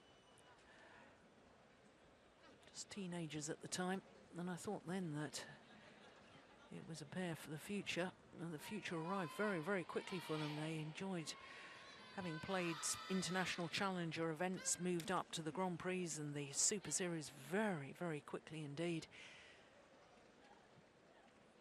And of course, reached the final of the All England last year. Oh, it's called goods. 9, 6. Yep, I think that was plumb on the line. Indeed it was.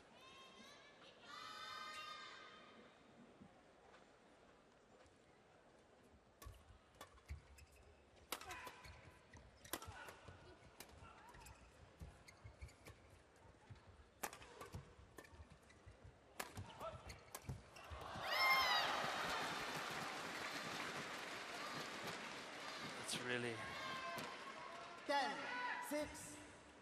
really well played here. Kakiva and Masuki.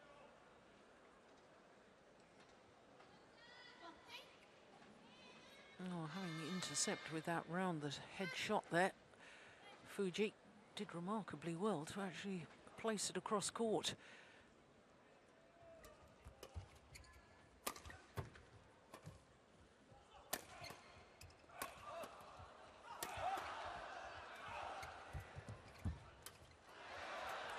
Oh yes, that's where she's so good, Ha Jung-eun. Service over, 7, 10.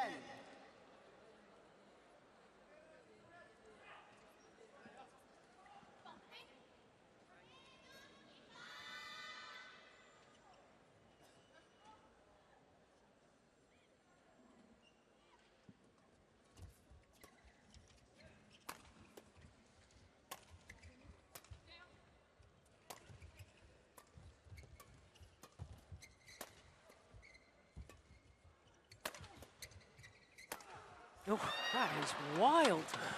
Goodness me. Service over. That hit the 11, carpets around. 7, interval. Well, 4-point advantage at the mid-game interval. This time in favour of the Japanese pair.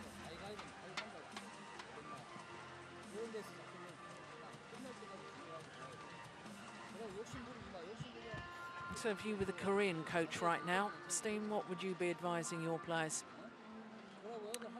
I would try to get them to attack because that would sort of take away the difficulties controlling the drift.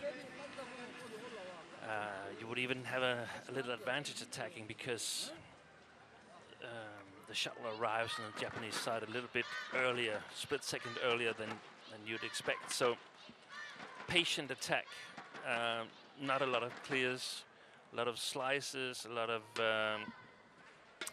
80%, 85, 90% smashes. And I would try to get Kim In-jung to work on the backcourt and sort of set up the winners for Ha Jung-eun. It seems that the Japanese are using a lot of straight defensive shots, so I would ask Ha Jung-eun to take some chances trying to cover those shots and put pressure on the Japanese mentally. They should know that the front court player is moving and they are unable to predict where she is.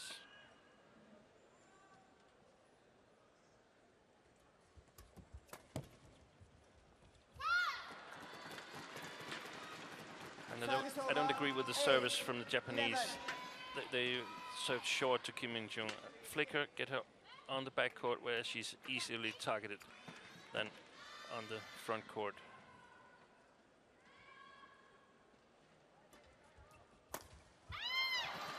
Be interesting to know actually how many low serves Ha Jung-eun has played all match. He had another flick there. I don't think she's played any short services. I think the 7 we saw after the first game was that many times that she served.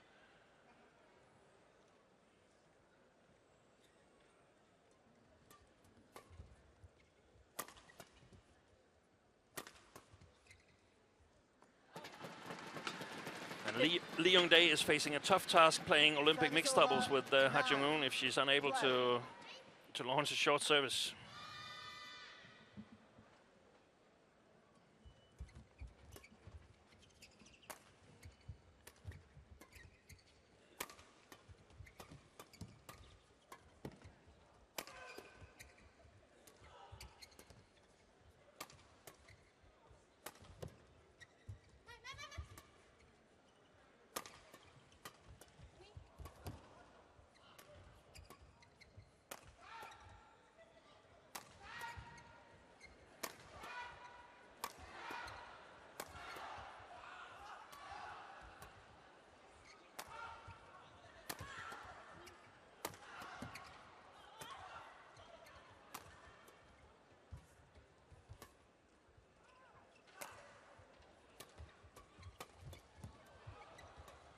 That's it. That's it. Well played by Ha Jung-eun. She tried that twice. The first time she didn't succeed, but she intercepted the shots here at the net, and that's what I really like her to do.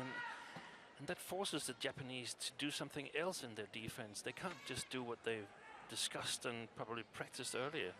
They need to put them cross as well, and to create uncertainty on your opponents is always good.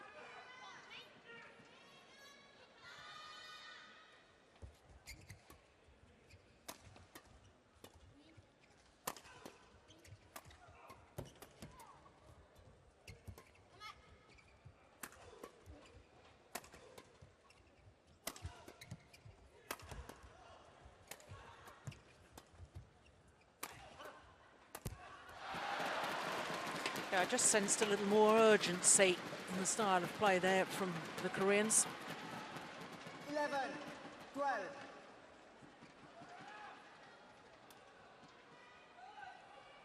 Well, it was a 4-point deficit at the mid-game interval. Now there's just 1 point in it.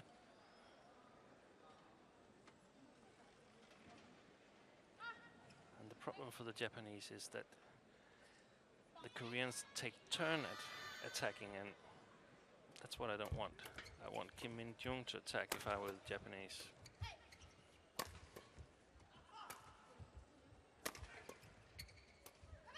Good shot.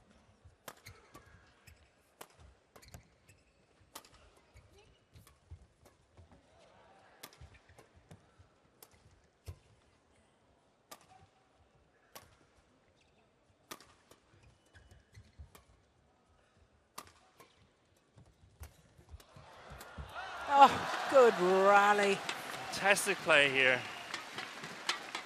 I hope you noticed at home that when Kim Min-jung is attacking, nothing bad is happening to the Japanese. And eventually the opportunity will occur. And they exploited that so brilliantly in this rally.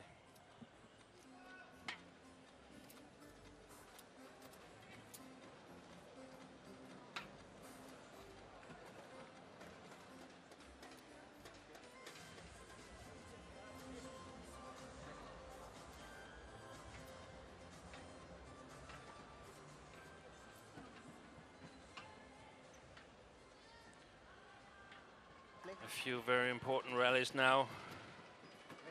Yeah, and is that concerning? Ha Jung-eun, obviously. Well, she's got those supports on her calf muscle. She's also got her right knee heavily bandaged and seemed to be trying to stretch, or certainly feeling fatigue in her legs. Yeah, look, she's skipping up and down on the spot there, trying to loosen up. But you shouldn't do that much of physical practice. A lot more service practice.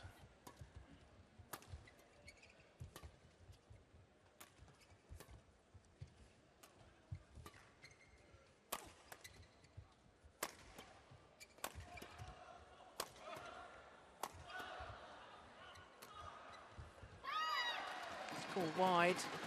And presumably, Steen, is it just psychological with Ha Jung-eun on her serve, or is think it so. technically there's nothing wrong? I don't think there's anything wrong technically. I think it's all psychological.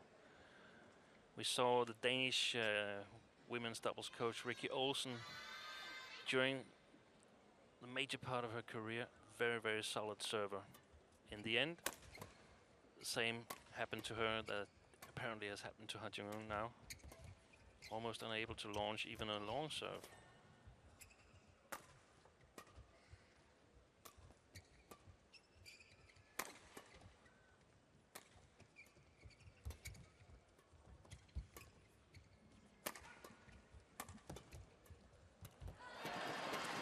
Similar thing happened to Chen Wen-sing, former Yeah, world number that's right. one.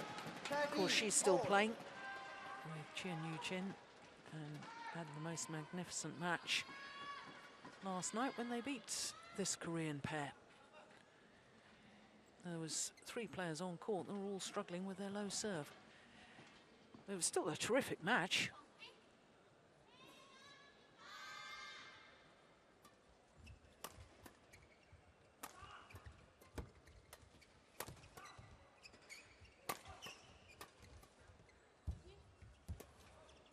Wide. Going wide.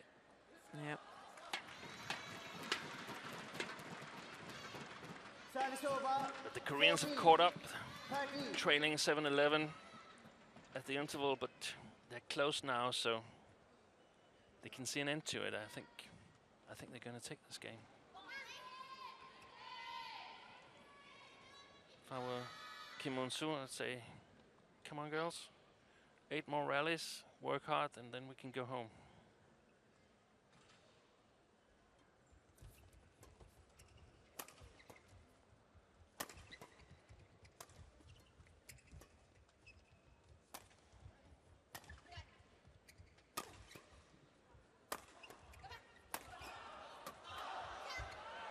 Well played. Yeah, Reika Kakiwa gradually moving herself further and further towards the net until she was able to kill the rally.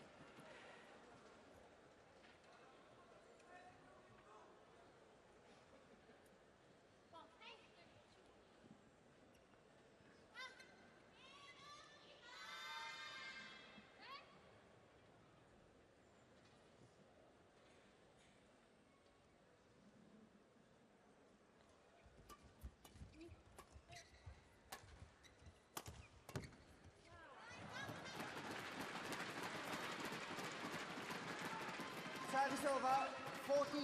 Just looked a little over anxious on that one. Mizuki Fuji seemed to snatch at it.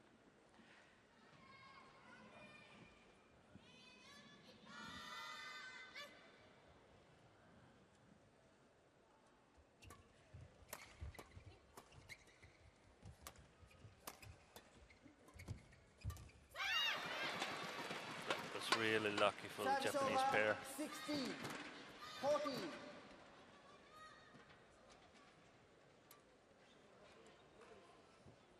Not so much that it was a big opportunity for her, but she looked like she was setting up a winner in 2 or 3 shots from there.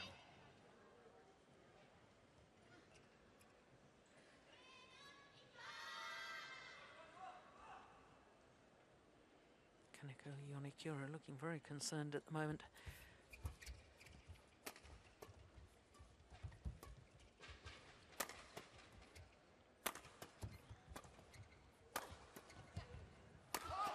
Wow, jump smash. Yes, followed up by her partner playing the deceptive drop. 17, 14. Good combination play.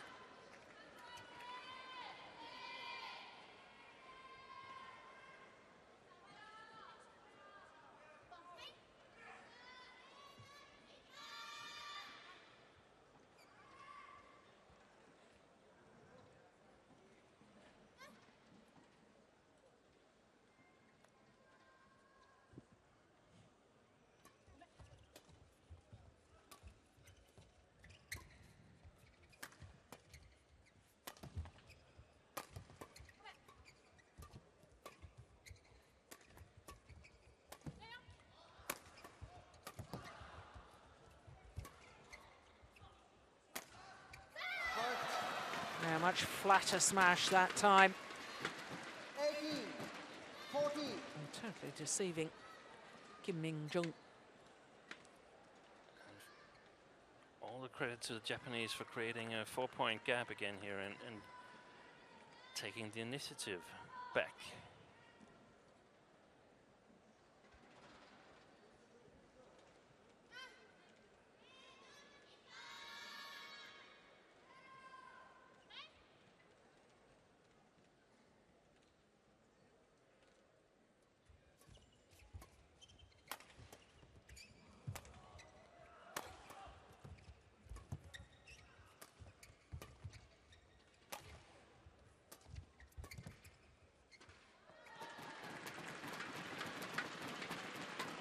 Service Well, over, if the Koreans 15. want to win this in 2 straight games, one suggests that they've really got to have a little run of points right now.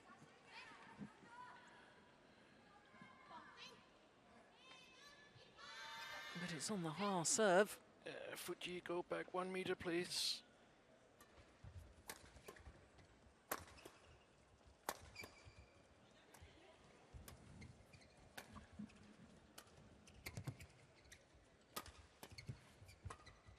Wide.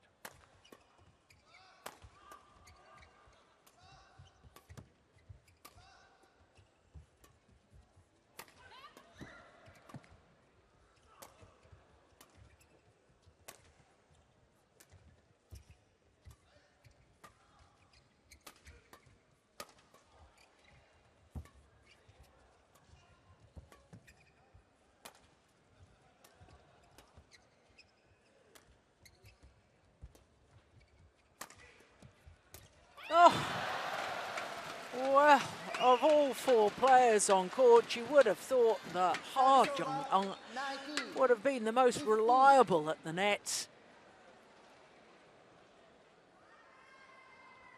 Uncharacteristic error.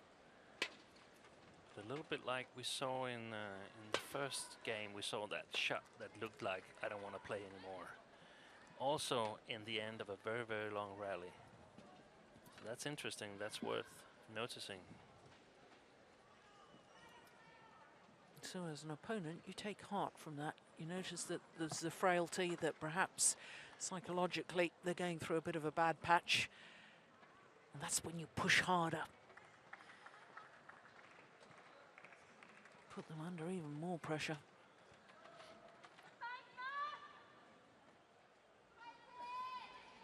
50 minutes already. This women's doubles has been in progress. Play.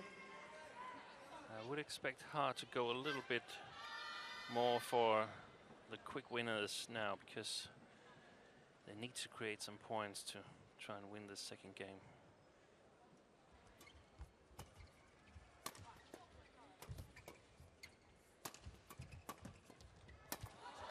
Great play by Kim Min-jung here. Service over 16, 19. Reading that defensive shot really well.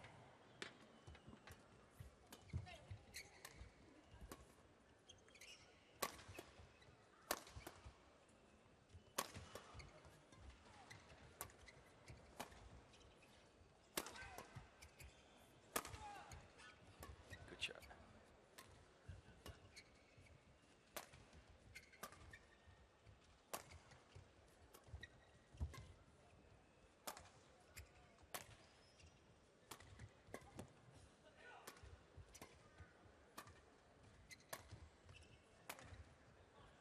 The thing I don't like of the Japanese play now, that's better, is that they're just playing her on the same, almost the same position on the court. They need to move Kim Min-jung a little bit, because otherwise she's not making any mistakes. If they try to move her directly from one side to another, it will probably be Ha going for the shuttle. So they need to move her from one side to the other, but they need to use 3 strokes to do that. One in the right side, one close to the middle, and then they can move her to the left side of the court.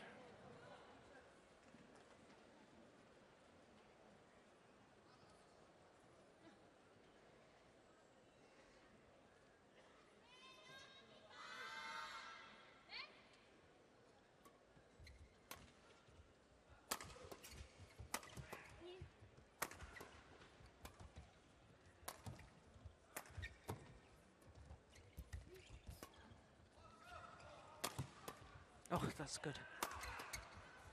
So is that.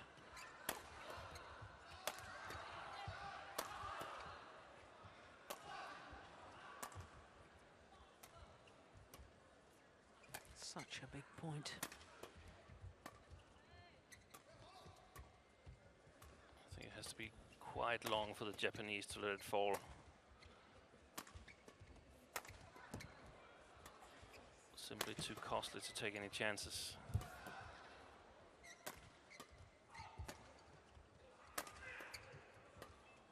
Great defense.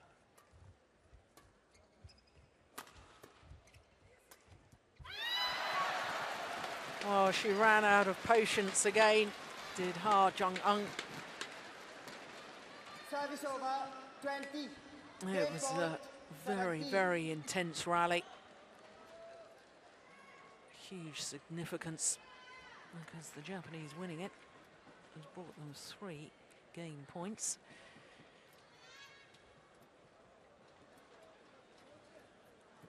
Seems she's walking a little bit stiff, Fujimizuki.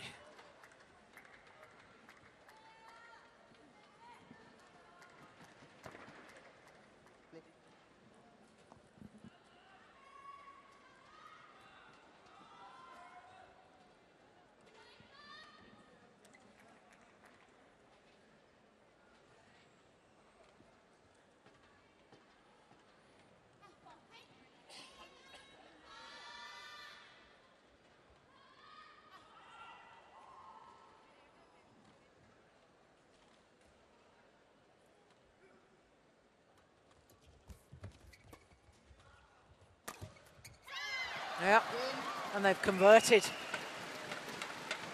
21-17. It is one game all. 21-17. 1 game all. 55 minutes of play. And we're back to square one as far as this women's doubles is concerned. Everything to play for in this third and deciding game.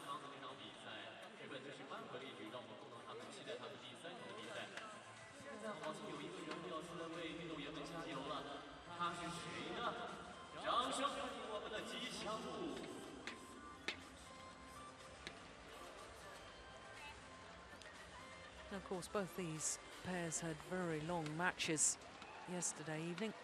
The Koreans 3 minutes shy of the hour mark.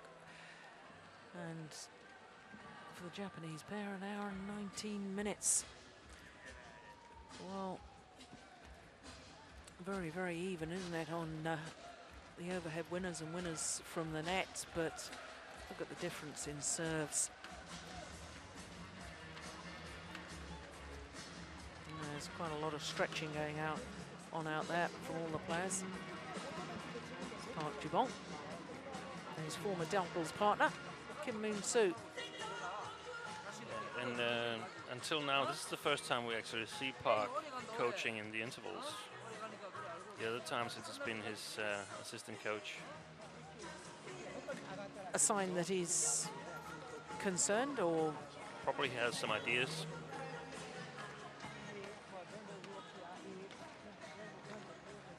Probably like to take over the racket and go play it himself. Yeah. If I know him well.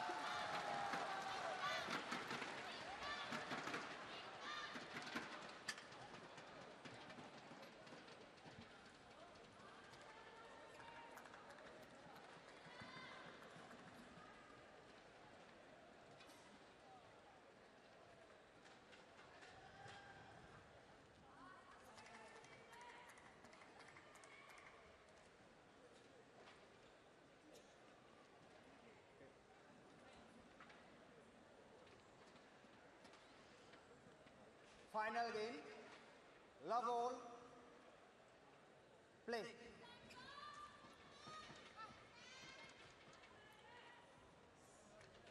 So is it all going to come down to physicality? It depends. It depends how good they are tactically, because I think if you employ the right tactics, you have a good chance.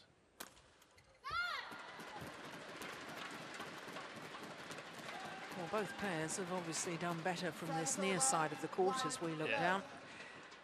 So the Koreans are looking to go to the interval with the big lead, and the Japanese, they should of course try to get as many points as possible. But they should actually go for the lead at the interval, because otherwise you don't try hard enough. If you are satisfied with having 7, 8 or 9 points, you're not doing it well enough. Because when we're going to change ends again in this third game, the Koreans will also have a plan for how they want to play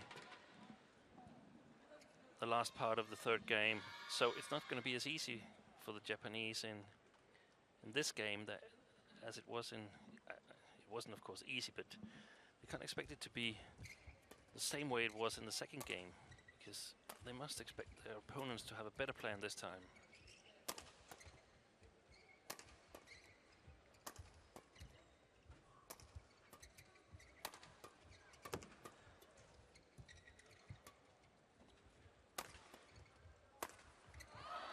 Well played. Good point by Jung. Service over, 2-1. I think she's in trouble, Misuki. Physical trouble. Her legs are not doing what she wants to, the way I see it.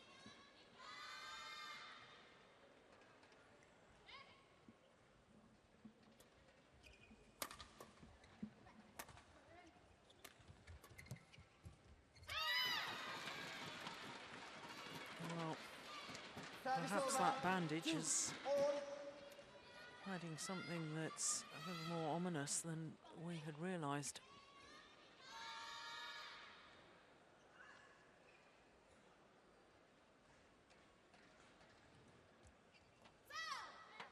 Oh, low serve is good. 3, 2. Hold in, at least.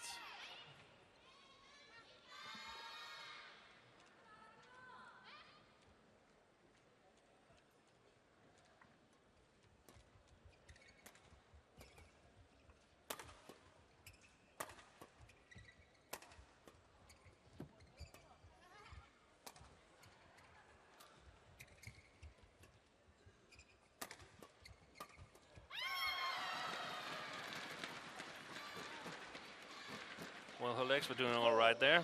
Excellent play.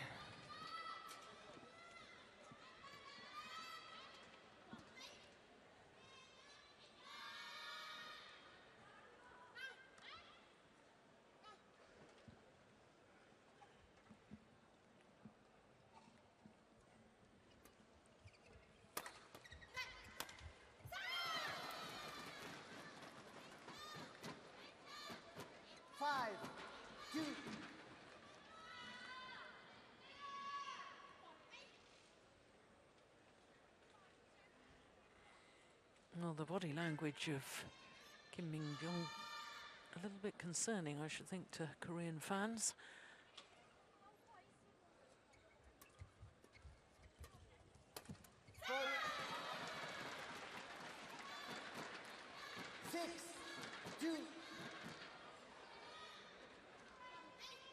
Reaches the shuttle very early at the moment, Kakiwa.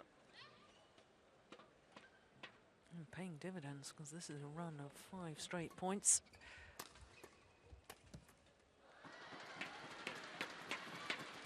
Service over, 3, 6.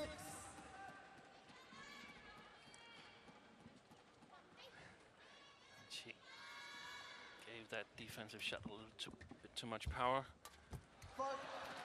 There's full call by the umpire, because the 4, 6.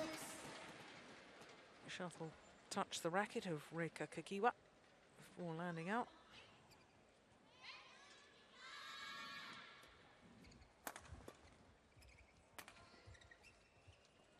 It's wide. Koreans are doing well.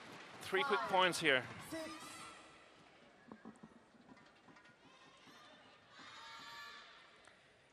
Yes, can hardly bear to watch.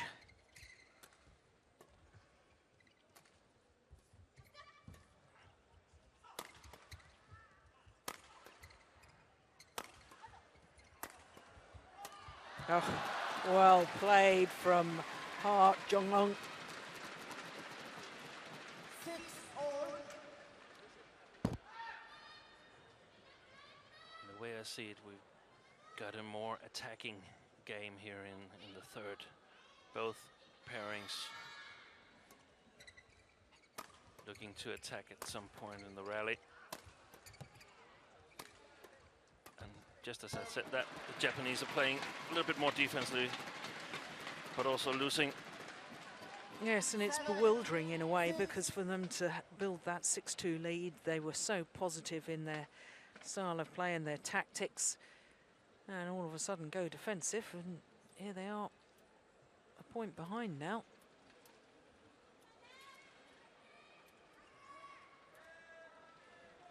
Thank you.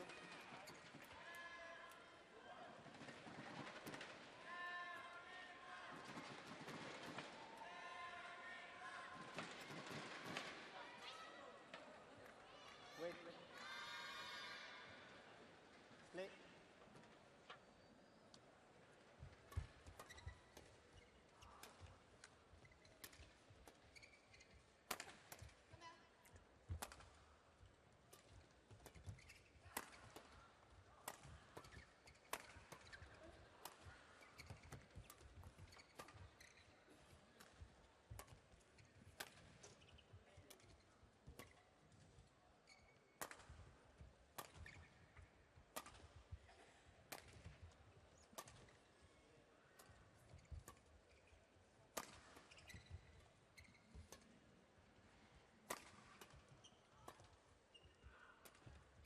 Koreans playing a lot on Kakiwa at the moment.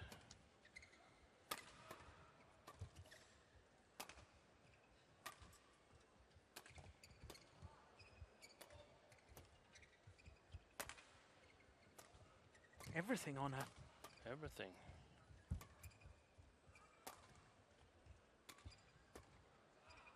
So will we see a mistake from Ha eventually?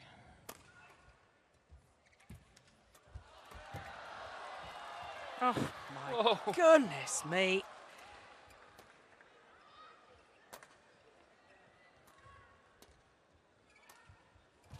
Brilliant. What a rally. A little nod of approval from coach, even though his players lost the rally. Well, sometimes you have to just accept that opponents have hit a wonderful winner.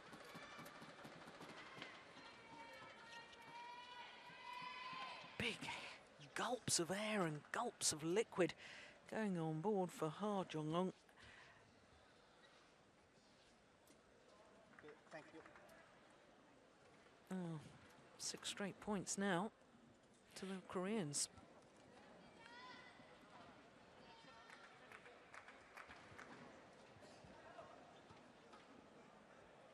Always interesting to see what happens after such a long rally.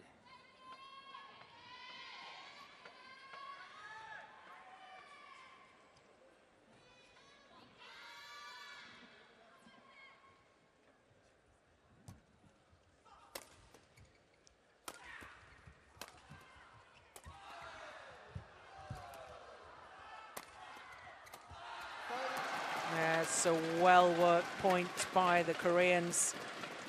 Yes, and it was a good rally because so often after such a hard-fought, grueling rally, quite often we see a very short rally. Well, that was good play. 7 straight points now to the Koreans.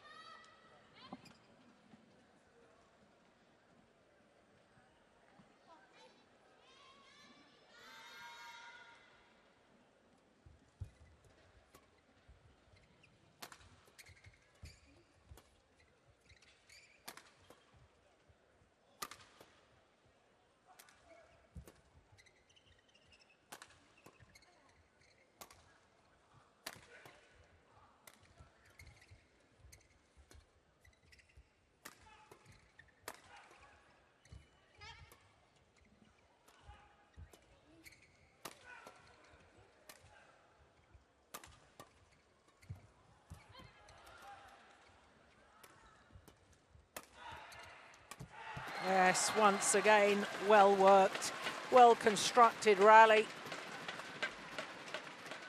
Oh, this is extraordinary, isn't it? They were 2-6 down.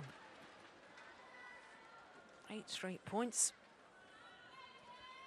And a totally different complexion at the moment on this deciding game. They need to score a couple of points, the Japanese, otherwise. Oh, Did that touch her or did she get out of the way?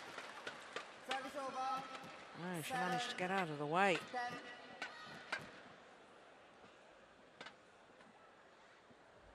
10. Ooh. Well, certainly not called by the umpire. it's been so great for the Koreans to change sides with a 5-point lead.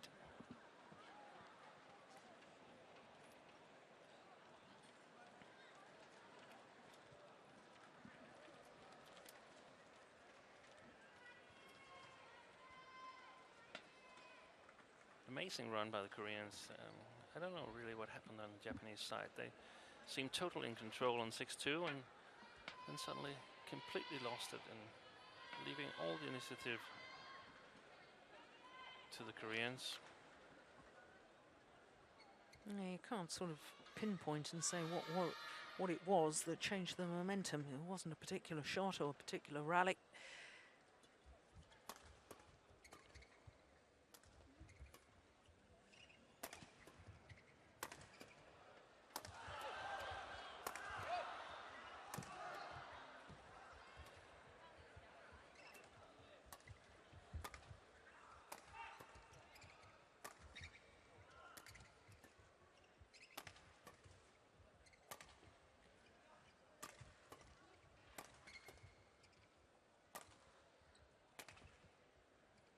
We actually saw one rally where they targeted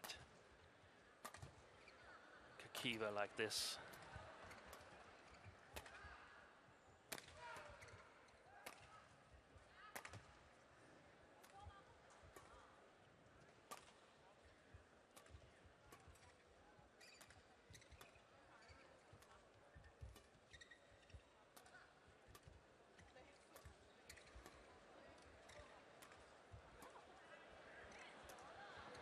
I like this play by the Koreans.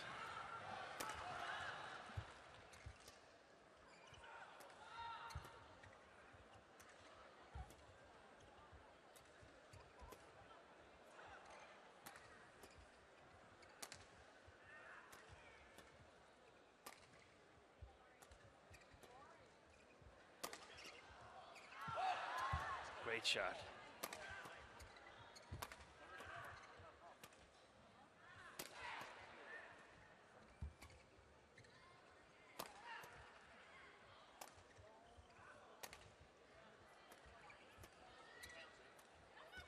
Oh. I don't believe it. What a rally. Absolutely fantastic. Well, it is the Koreans who have the advantage at the change of ends here in the deciding game.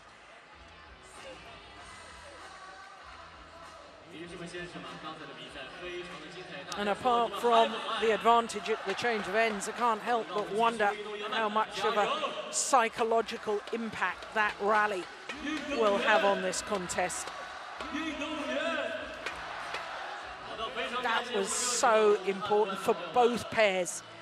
The need, and you could see the intensity of all four players on court, so desperate to win that rally.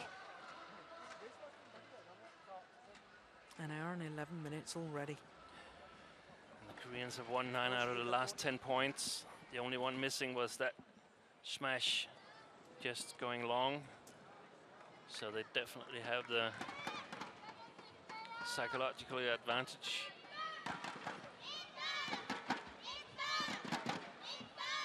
No question, the momentum is with the Koreans. But can they keep that going?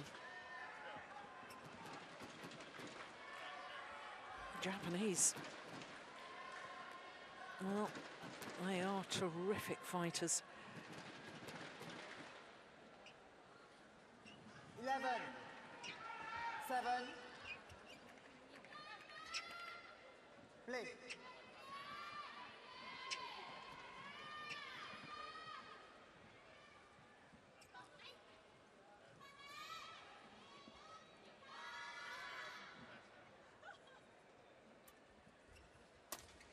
Oh my goodness me.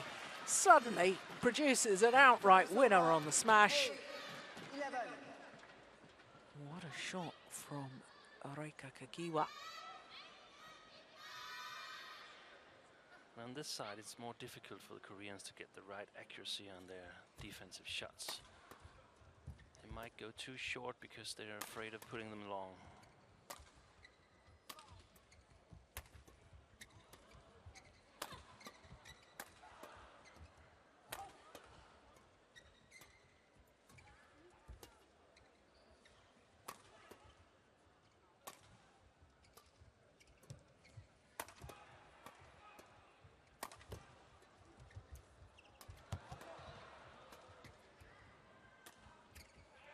Oh, it's gone wide.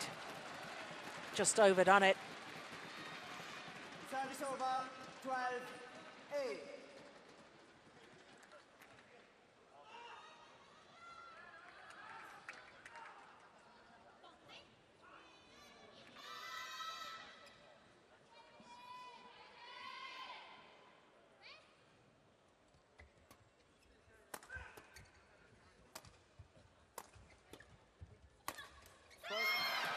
Well played by the Japanese here.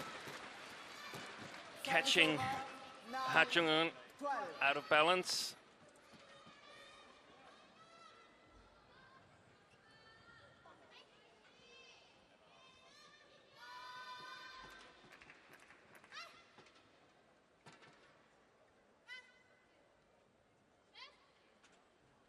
And now we know it's going to be a short service.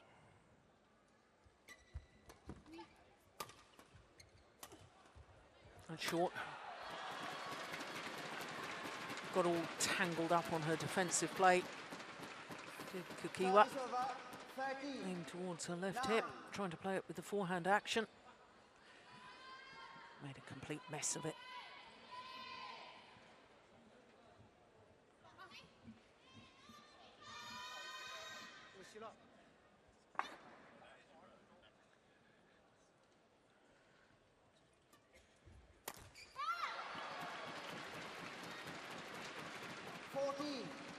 Opened up.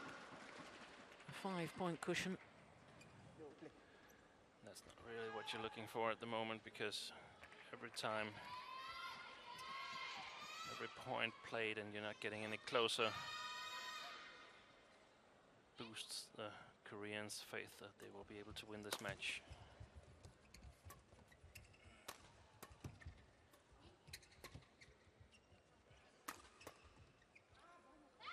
No, it's well long. Service over, 10-14.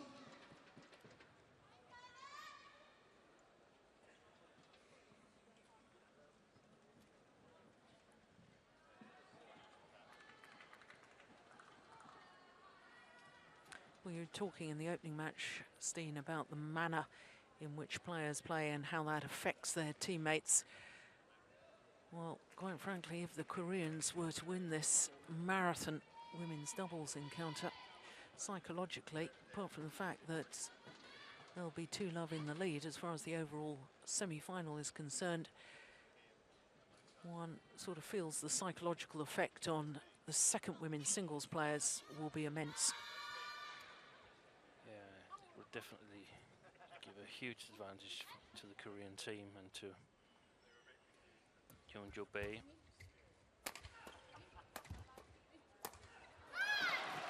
Yeah. Service over, 15. Koreans been a little bit stronger in the attack, at least since they were trailing 2-6. Service over, 11-15.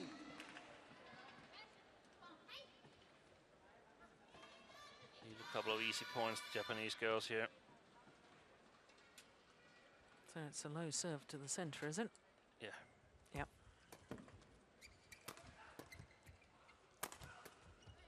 It's short. Yeah, well worked. I have to say, I'm not really convinced myself about these hand signals to partners. Service over, Not where you're going to serve. 11. There is a giant screen in this arena.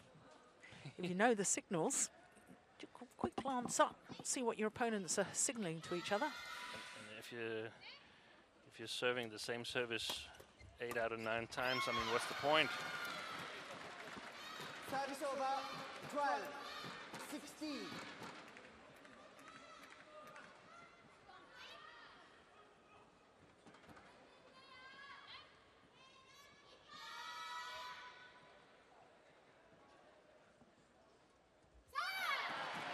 Oh, goodness me. Service over, What a 17, time. 12. Well, it's never a good time, but quite frankly, that could be very, very costly. This is looking really, really good for China.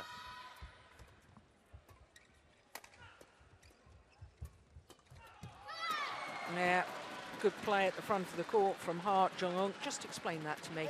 Yeah, Why do you say that? These two pairings look really, really tired, and that should be 1 point for China in the final, provided that they get there, which I assume they will. But then again, there's 1 day's rest between this match and an eventual final, so Yeah. they should be able to recover in some way. That's beautiful. What a lovely use of the mid-court area there from Hart Jong-un. 19. Coming forward to the nets, just steering it down into the open space. And 2 points away from a second point to Korea in this semi-final.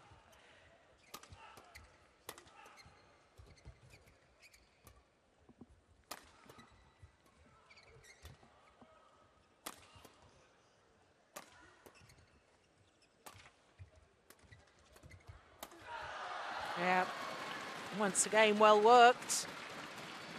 And now, after an hour and 20 minutes, Match point. 8 match points for Ha Jong-un and Kim Min-jung.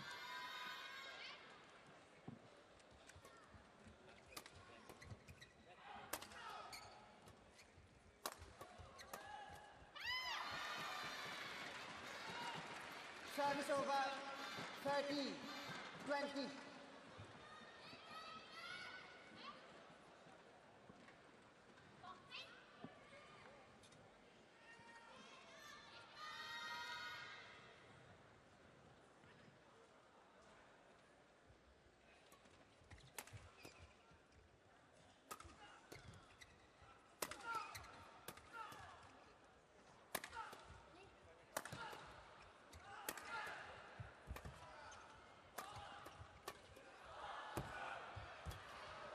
It's going wide. That's the second match point that has been very well saved. 40-20.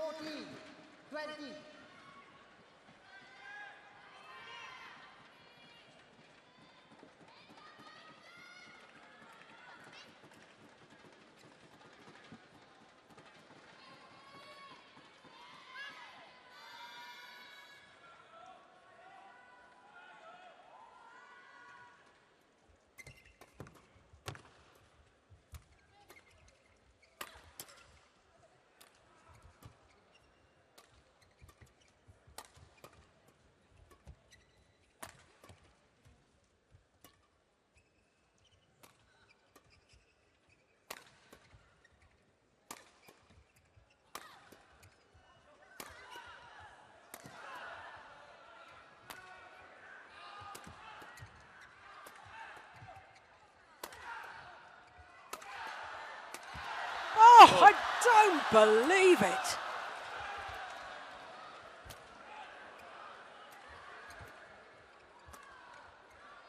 Well, that was extraordinary defence. Still, the rally goes on.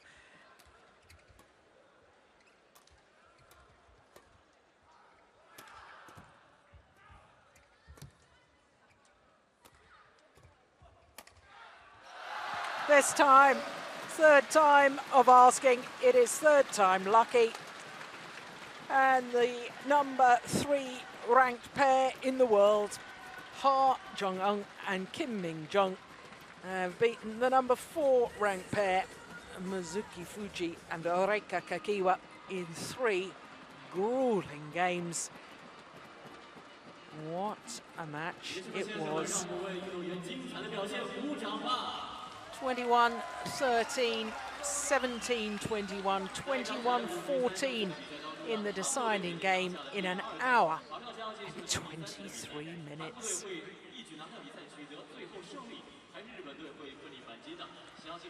Well, a number of overhead winners and indeed winners from the front of the courts favour the Koreans, and that probably was the deciding factor in that deciding game.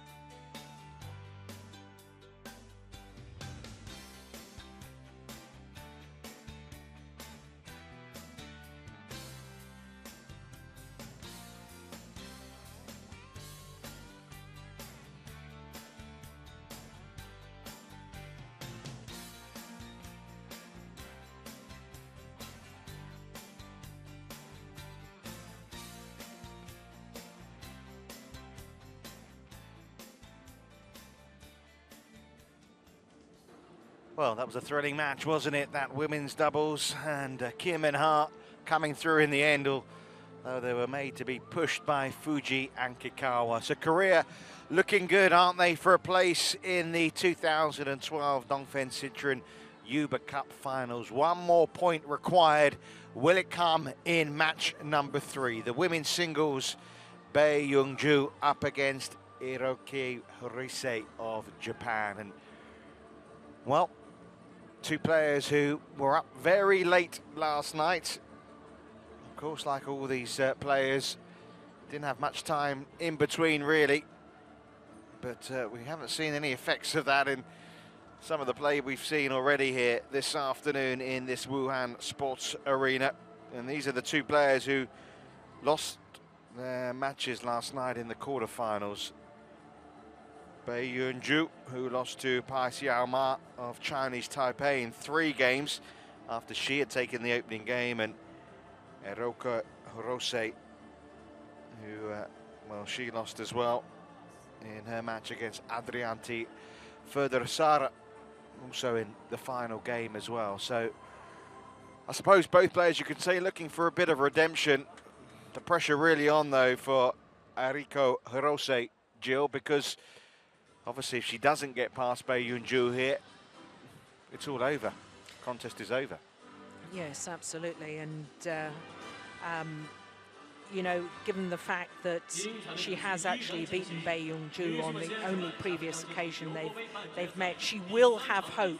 But the thing that Steen and I were talking about was the psychological effect on the next players on court when you witness such a terrific women's doubles. The previous match going 1 hour and 23 minutes, your players, your teammates have given their all and yet still haven't managed to put a point on the board as far as the overall tie is concerned. So psychologically, for Eriko Hirose, it's very, very difficult indeed. Yeah, just on the women's doubles, I mean, they seem to make a bit of a mess of it, haven't they, Japan? I mean, the fact that they have 3 players in the top 8 of the world and end up in the final women's doubles match having to go for a pair that are ranked 21 in the world. Well, I haven't really got to the bottom of why the world number 8 ranked pair of Maeda and Suetsuna are not actually here in Wuhan. But the other 2 lost last night and they've been dropped. Yeah. So it's obviously not paid off. Obviously, we don't know whether we're going to see the women's doubles yet. That's the game coming up. But I don't know, that can't help spirits either. The fact that, you know, 1 pair aren't here. The pair that obviously were supposed to be filling their boots have been dropped. And you're now going to the youngsters who are, you know, obviously very talented, but outside the world's top 20 when you've got 3 in the top 8. Yes, it's we don't know. I mean, we've asked the questions, and we don't always get the answers, do we? We don't always get the answers, no. But it may be that, you know, a slight injury problem to Suetsuna. She's had knee surgery in the past and so on. So there may be a very logical explanation, but we haven't found out exactly. But here's another interesting thing. Hirose has just won the toss of the coin, and she's decided that she wants to start this near side. Now, we saw from the women's doubles that in essence, basically, it was the start of the players this end of the court that were enjoying more success. So, you know, it's... Is that all to do with the drift? All to do with the drift, you know, but of course the fact that both these players in the singles, when they played late yesterday evening, both losing those matches, only 2 minutes difference in the time that they were on court. One was on court for 1 hour and 5 minutes, the other for 1 hour and 7 minutes. You know, so they'll both be as physically tired as the other. But, you know, I think every little advantage that you can get, you know, your preferred end to start the match, or, you know, it's all going to count towards it.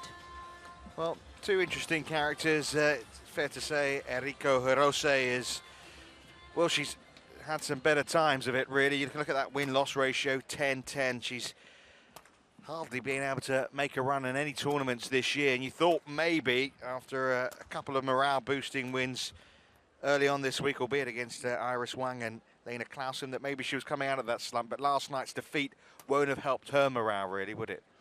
No, and her 8 individual tournaments, she's lost in the first round 4 times this year. So, you know, in comparison to the win-loss ratio of Bae Yunju, you know, yes, of course, it's going to be difficult for Hirose, but that is going to help her.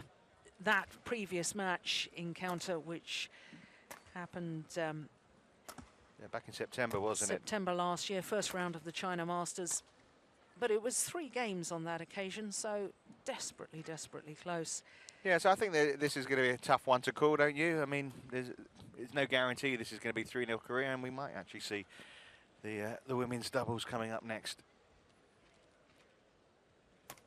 Players knocking up, as they will do. The umpire for this one is the Australian David Turner, who's called the players together now to start this 3rd match in this Hubei Cup semi-final, with Korea having put 2 points already on the board. Japan, no, their hopes now lie in prolonging things here with Eriko Hirose.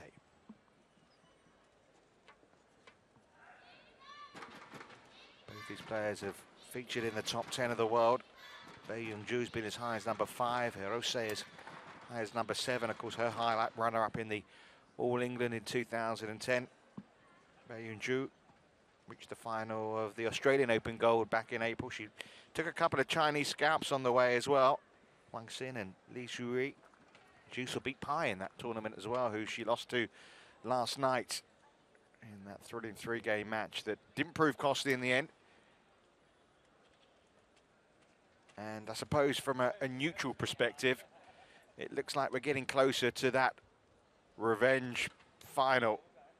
And it's been notable actually in the auditorium in this Wuhan Sports Arena that there's been a lot of support for whoever's been playing up against Korea, because I suppose they're seen as the biggest threat to China retaining this Hubei Cup.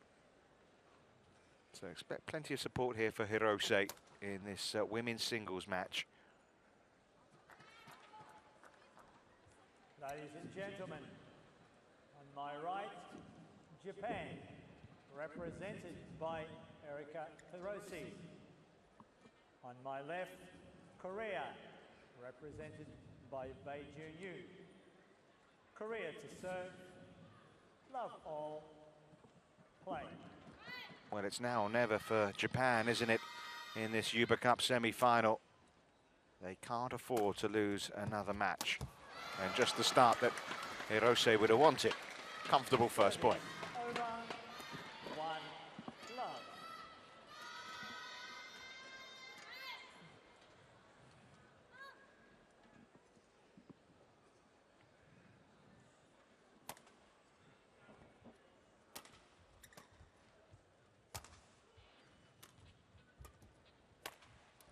Very positive start from Hirose. 2, love.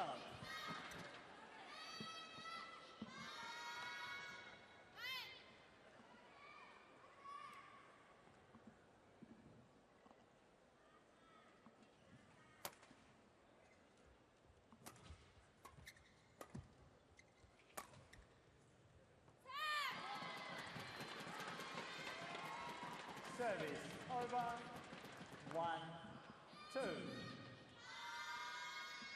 연주야, 준비는 빨리 돼야 돼.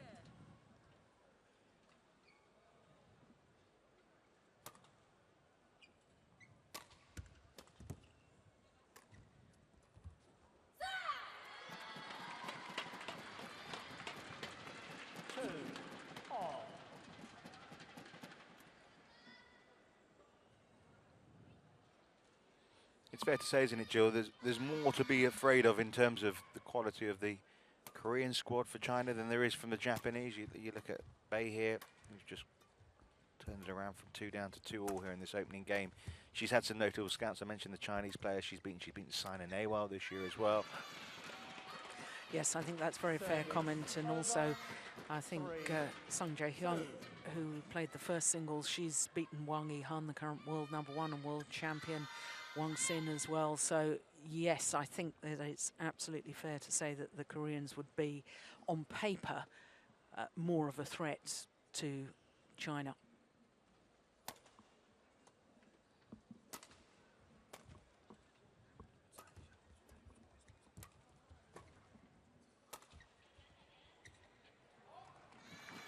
Just wide, just out from 4, 2.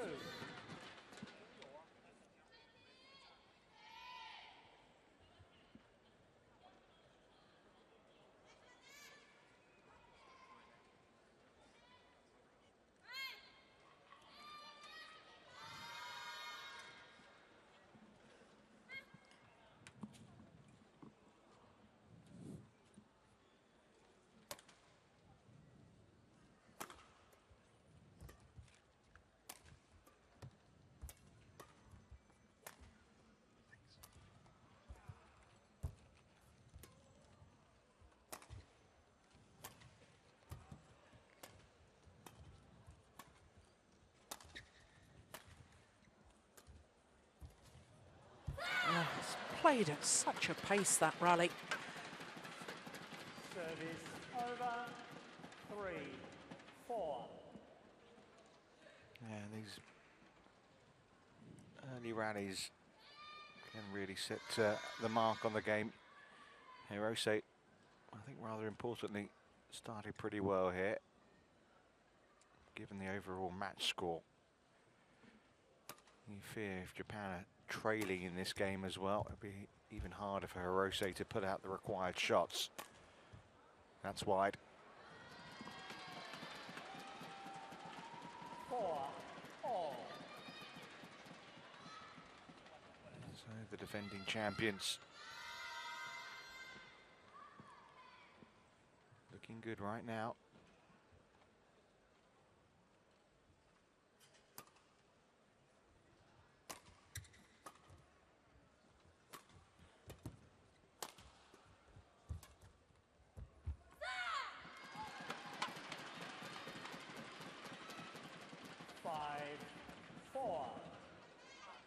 Oof, my goodness, was it? It just caught the line. Yeah, but it was called long. Tough call for the line judge there. It took, well, the replay had to be on there twice just to 100% confirm. Service over. 5-all.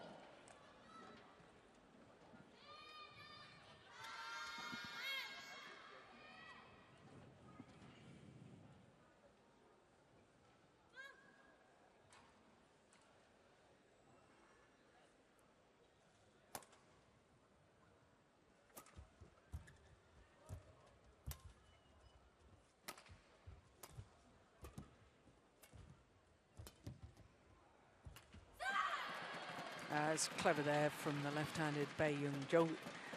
Service over. Little hold and 6, flick 5. over opponent's head from the net position.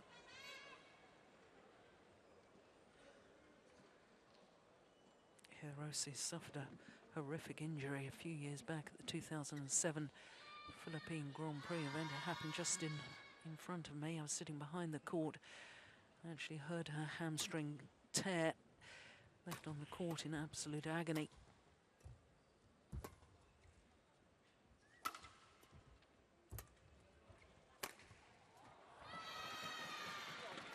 Nicely played. Very tight start. Over. 6-all. A little bit short and eaten up.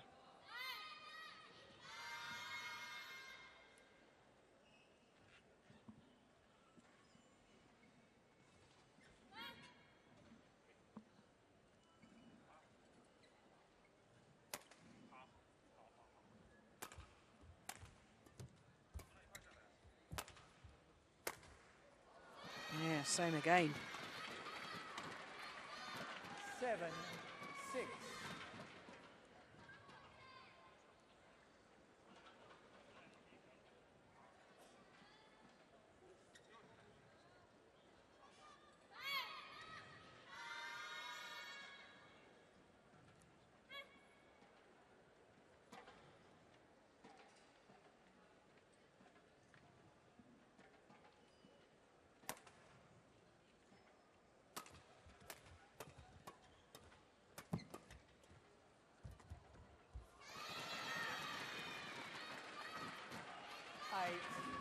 Six.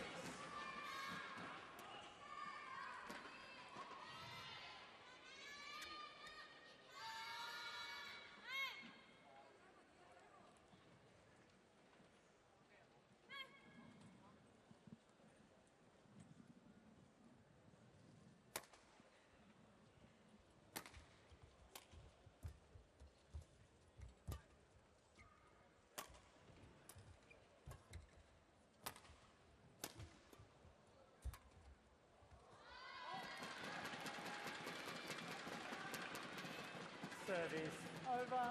Right idea. 8. Almost hitting too long though. Get to the net early though, and then you've got control of the rally. Can play the net shot or the fast push.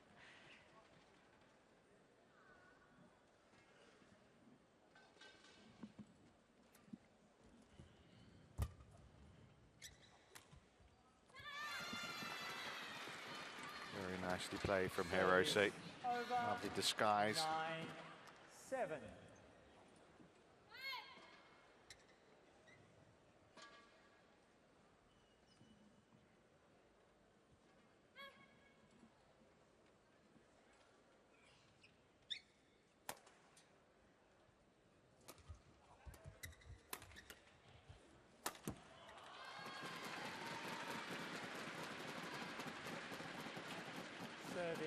over, 8, 9.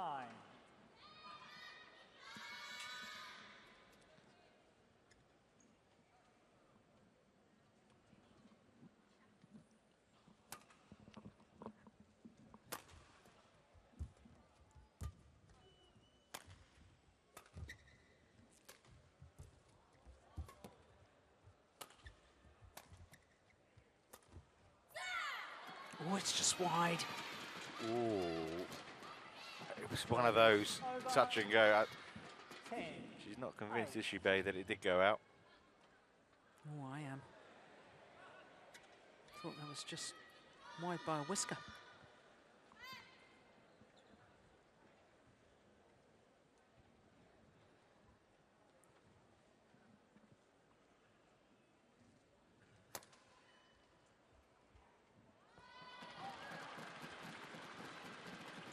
Service over, 9. Well, the early stages suggest this one might last as long as the previous women's doubles match.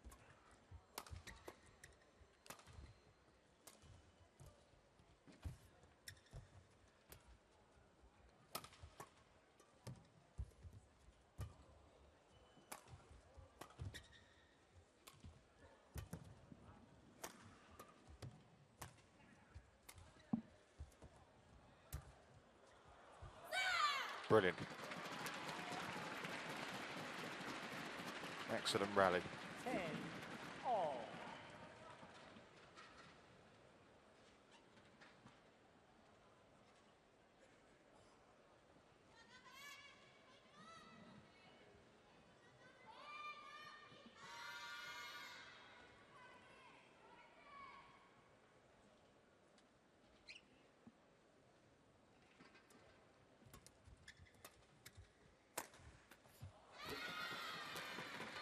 Service over, 11, 10, interval. So just 1 point between these two players in the second of the women's singles after the first interval.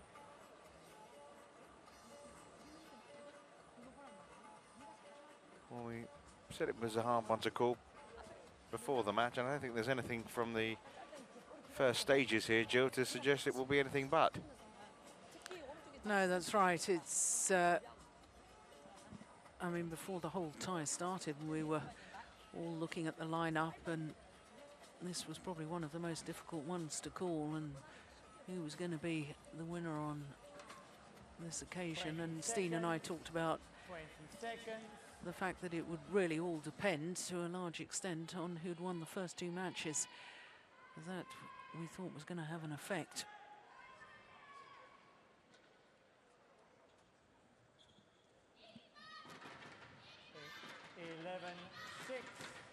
The only effect that seems to be having on Hirose at the moment is to make her even more determined. The fact that Japan are 2-love down in the tie. And that's good character. That's very, very good to see.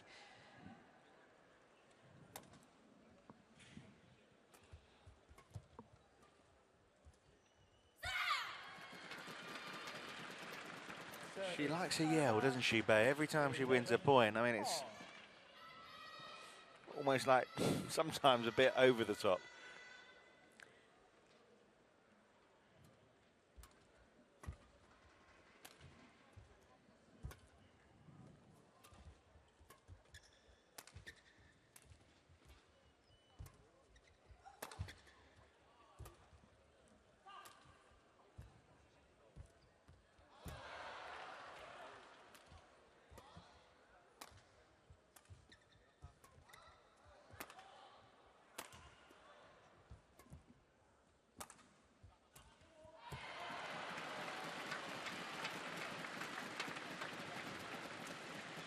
Well, I was slightly concerned after that rally about the body language of Enrico Hirose.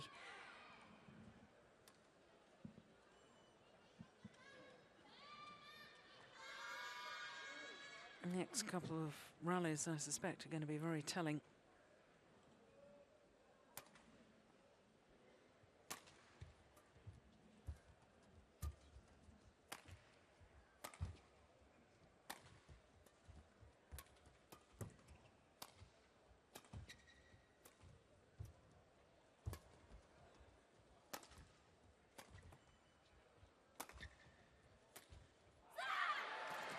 Once again, look at the body language.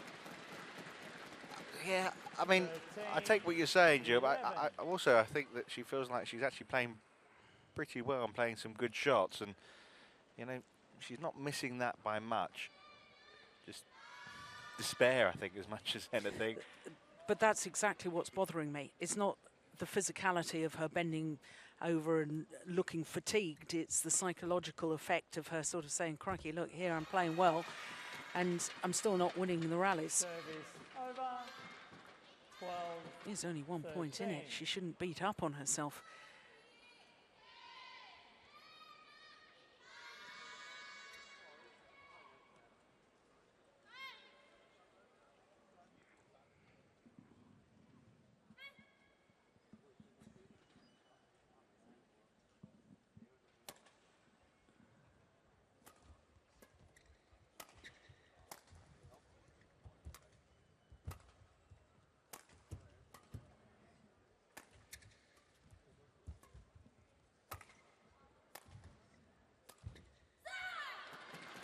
Beautiful. Lovely disguise, lovely slice. Service over. 14, 12. And you know, all this yelling at the end of a rally when she's won the rally in a clenched fist may be a little bit annoying, but it certainly tells us her state of mind. And you compare that to Hirose, who after rallies has looked despondent. And, you know, I'm not suggesting that Hirose should necessarily start yelling and screaming after winning a rally, but you know, it does show the very different characters. Finding the corners, isn't she, Bate? Playing very well. 15-12 now, her lead. It's the first time someone's had a 3-point lead in the game.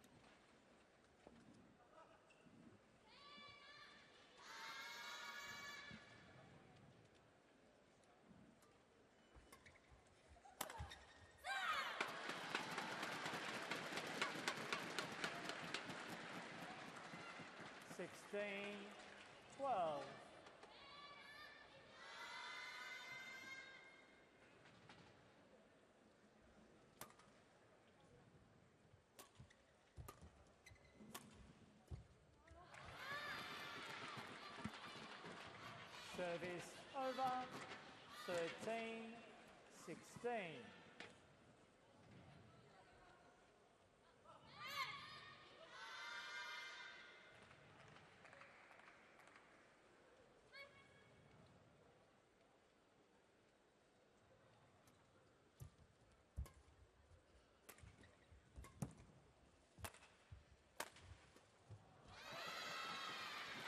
Yeah, she's enjoyed a lot of success, hasn't she, with that straight smash down the line towards the forehand side of Bai Yangju.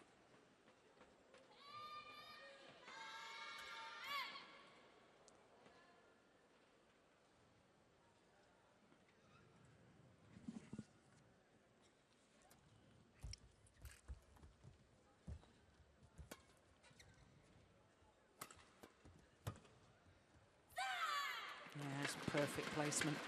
She was yelling before that one dropped, but yeah, she knew. Sometimes you know, don't you? Yeah. 17, And sometimes, 14. dare I say it, players yell that if it's a little closer than they think, it may affect the line call.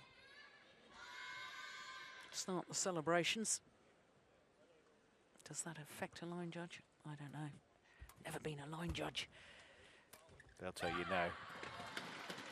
Well, we were questioning at a very close point in this game whether the body language of Hirose suggested that maybe it was time for Bai Yunju to start moving away, and that's the way it's been.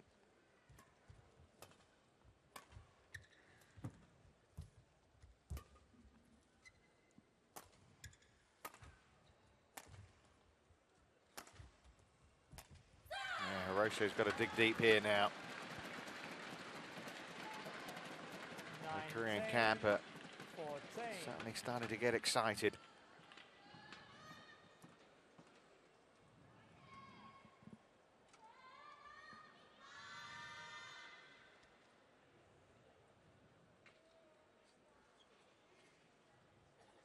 Hirose's only won 3 of the last 12 points.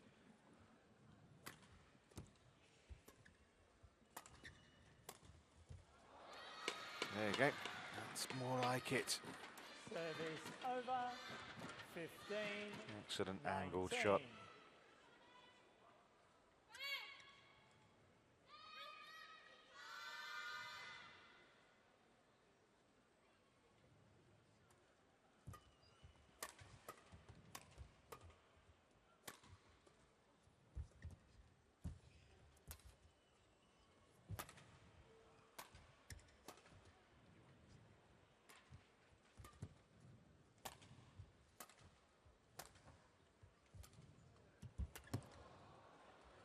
Oh, it was a great recovery from deep in her forehand corner from Bei Youngju. Service over. Game points have arrived. 20. Game point 15. It was so close for such a long time in this game. But Bei Youngju's put her foot on the gas and within reach of taking this opening game now.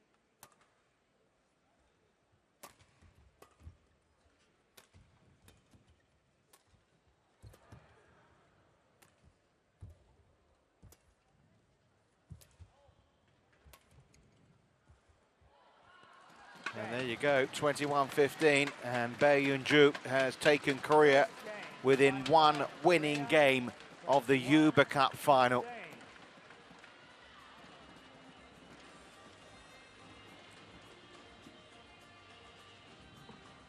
Well, it's looking desperate now, isn't it, for Hirose in Japan? 21-15. Played some lovely badminton in that opening game, Hirose, but as you say, as it's just started to slip from her, Jill, you pointed it out, she just, maybe body language-wise, gave too much away, and Bei made the most of it. Yes, and that's the thing, because as a player, you really do notice what your opponent is doing. You're not only focused in on yourself, but, you know, despite hitting so many overhead winners, Hirose not converting that into the opening game. And certainly I saw the moment, whereas if I'd been playing against Hirose, I would have known, right, pile on the pressure for the next 3, 4, 5 points, because she's wobbling psychologically. And that's exactly what Bei did. And is that down to the result last night, all these first round exits, the pressure being 2-0 down, all throw that into the mix, I suppose you say pretty understandable. Yes, indeed. And this is why all sports psychologists and coaches and everybody will say never show how you feel, you know, on court. You've got to, you know, not allow your opponent to see that you're a bit down or whatever. But opponents know that you've had so many first round exits. They know your results, you know, so once they see that moment of frailty, that's when they pounce. All credit to Bei Youngju, she has pounced.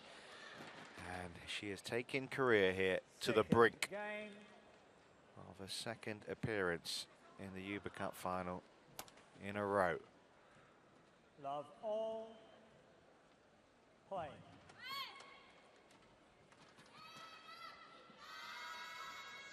It'll be their 7th final in total, should they get there.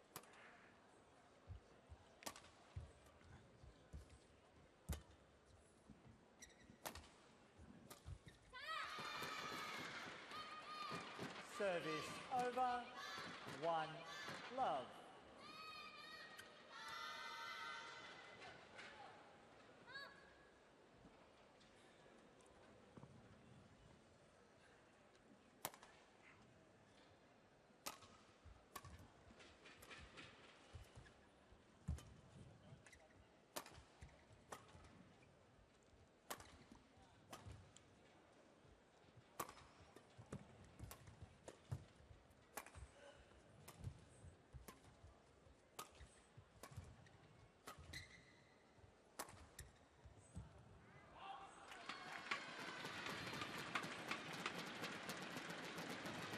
Service over.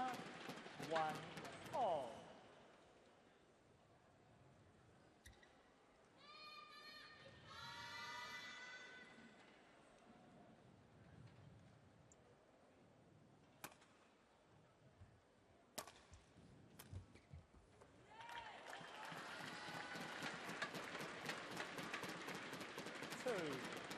1.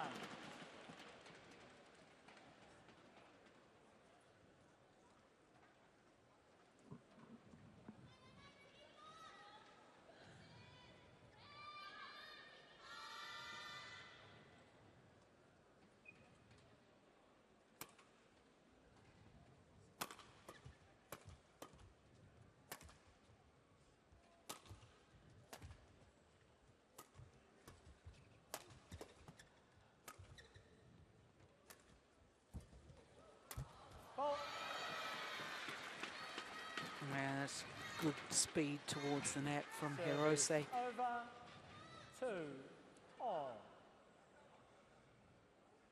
I'm just going to have to keep producing like that. One on the head for Bei.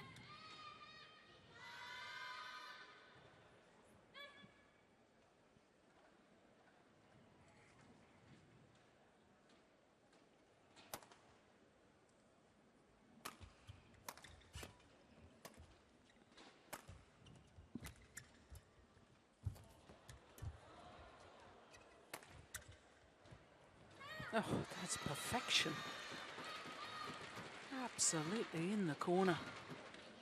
3 2. Did well to retrieve the net shot. Well, that was magnificent.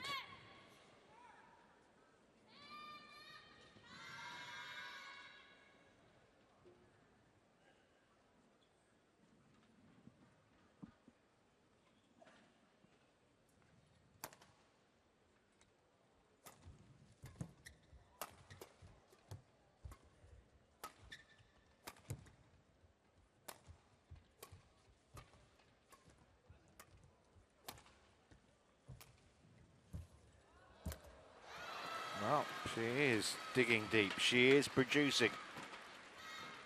It's a long way back still from here, though.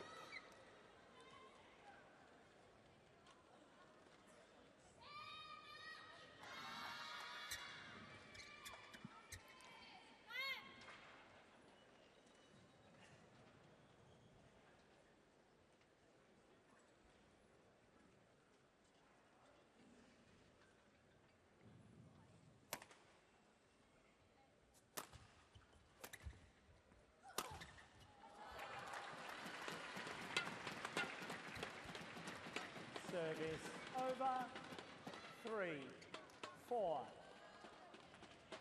Yeah, lovely smash.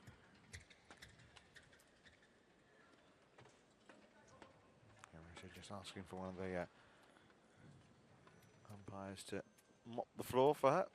213, that smash.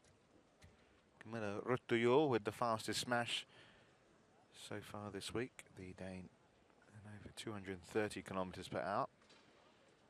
We had a 2:22 in the women's doubles as well.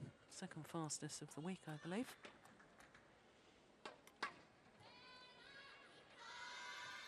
Well, she's got plenty of support from her teammates on the sidelines. Hirose 4-3 up in this second game.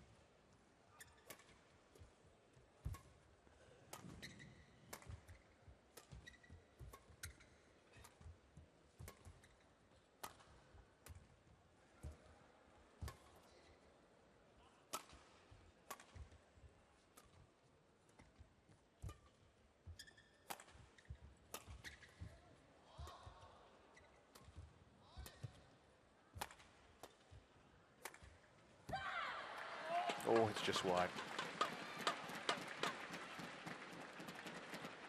4 all.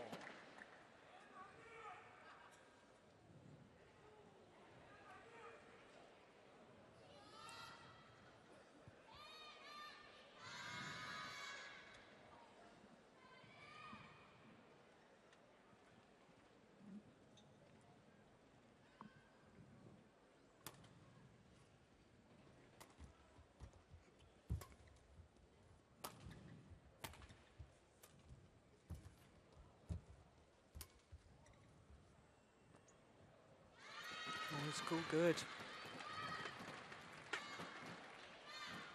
Service over 5 No argument from 4. Bei Young-ju. Yeah, and that's why. Plum on the line.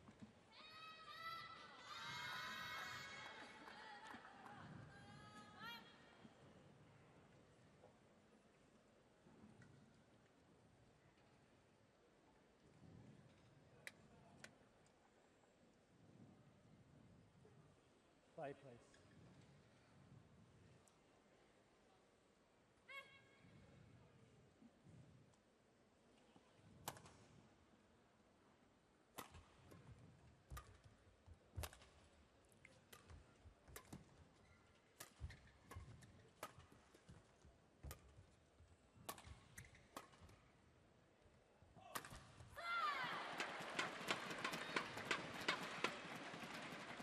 Service over, 5-all.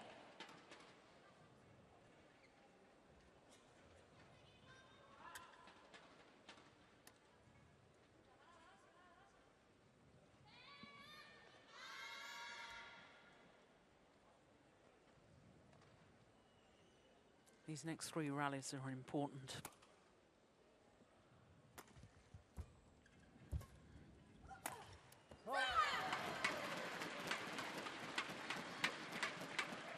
He hits the front in this second game. 6-5. Excellent power. Not quite as fast as the early one, but close to 210. It was the accuracy as much as anything.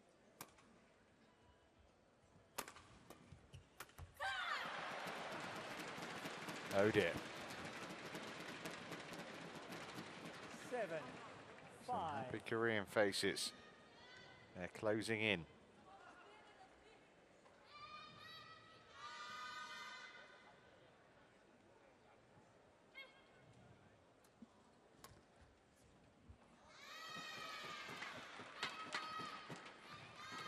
Service over, 6-7.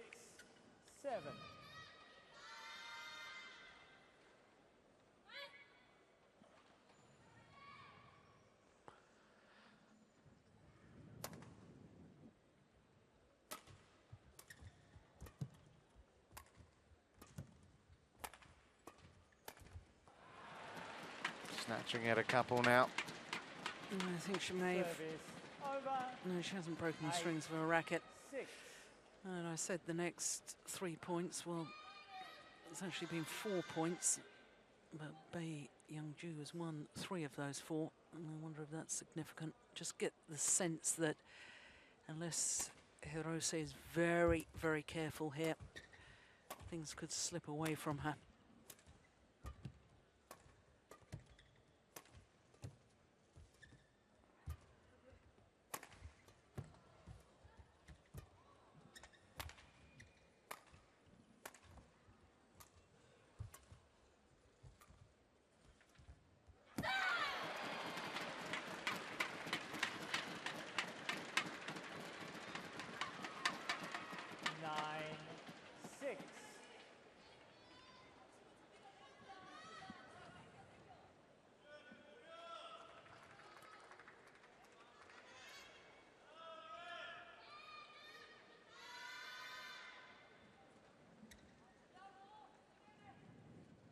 Play, please.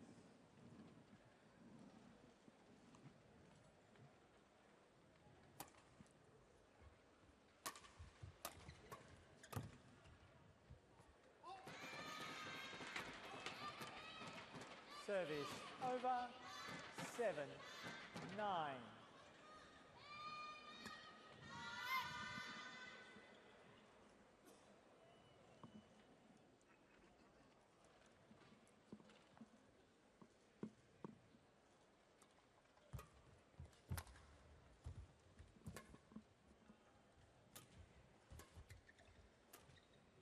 Lovely.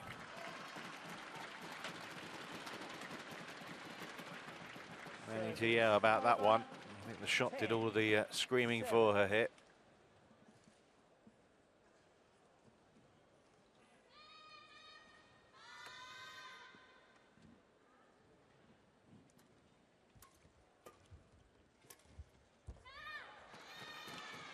Yeah, it's a good response, though. Service over, 8-10.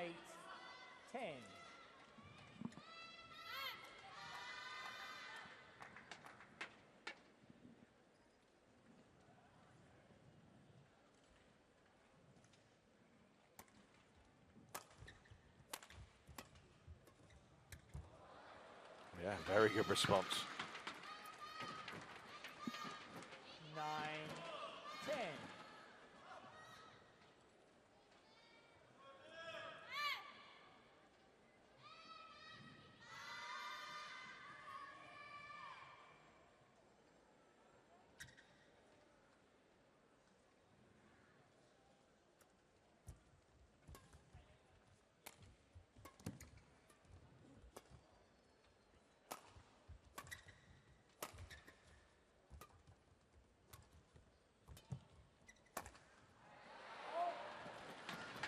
Well, the interval comes up, and Korea, Interval. thanks to Bae-Yun-ju here, going to close the deal.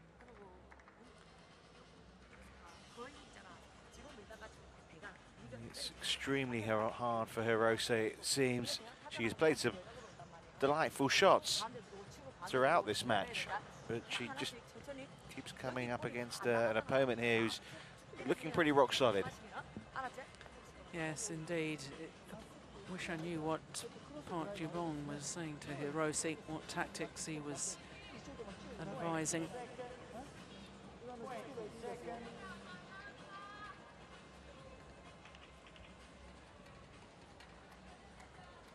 Did he enjoy success in that opening game with the straight smash down her opponent's forehand side?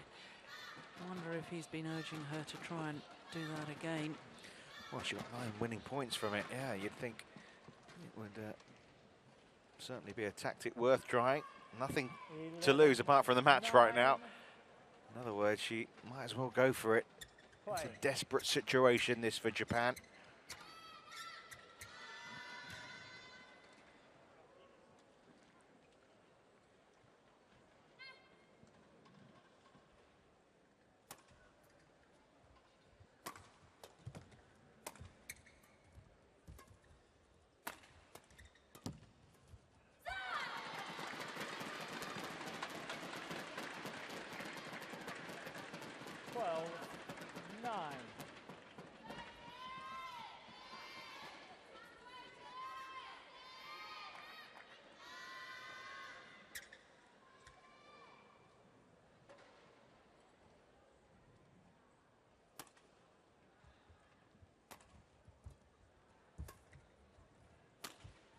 Oh, that's a very, very good angle. Most lefties would have hit that straight down the line, not gone cross court like that. That's a great smash.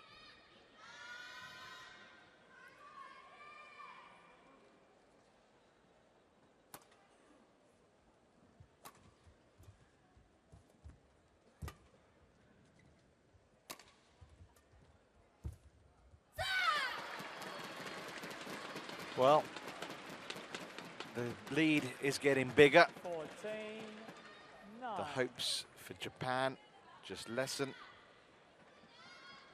And right now, Korea are firm odds-on favourites here for a place in the final.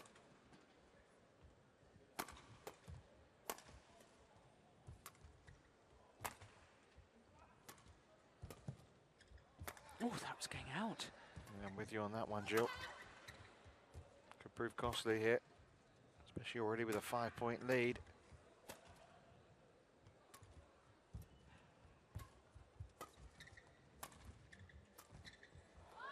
Yeah.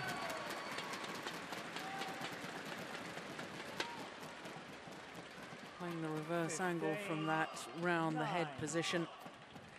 Played a smash just a moment ago. That time, the drop shot. But it's the angle of cross court that's doing the damage.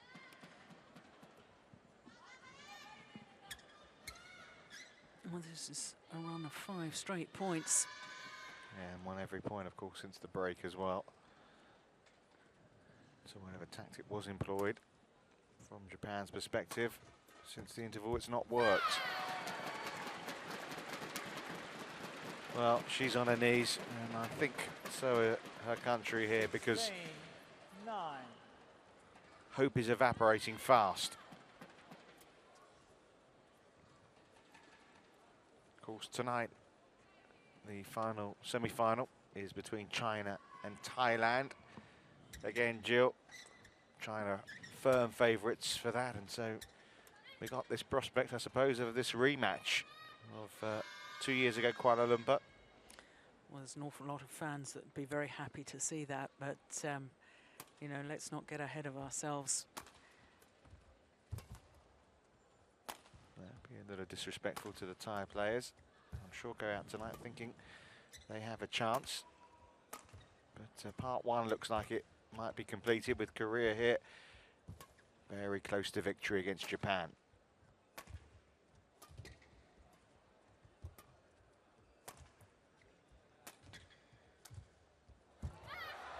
That's well wide.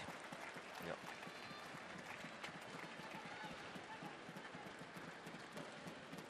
Seventeen, 9. 7 straight points. Well, perhaps we really ought to be asking what the Korean coach said, what tactics those were, because whatever it was, had the desired effect.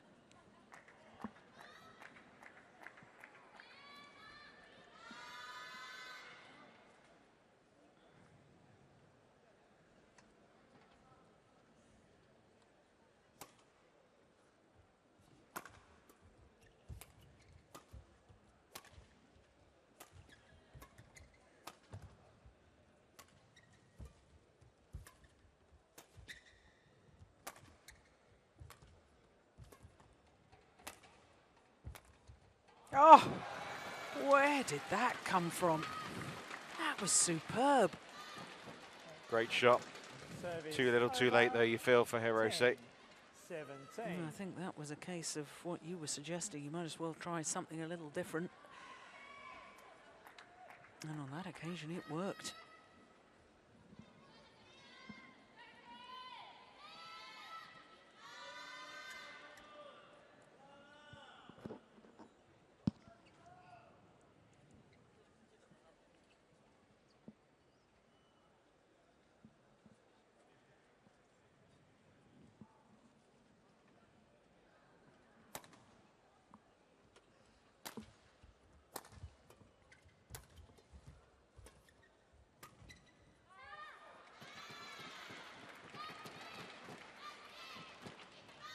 Eleven, 17.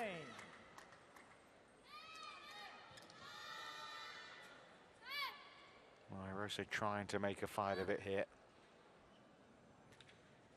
Gap, you feel, still too wide, surely.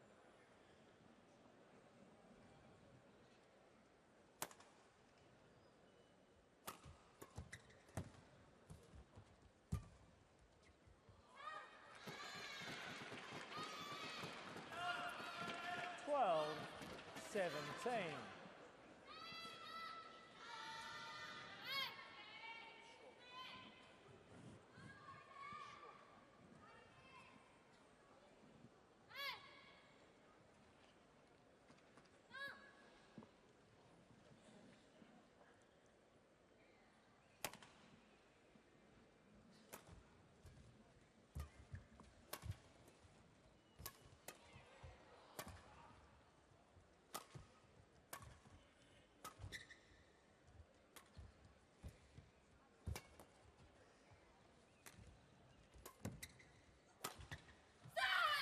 Got it right that time.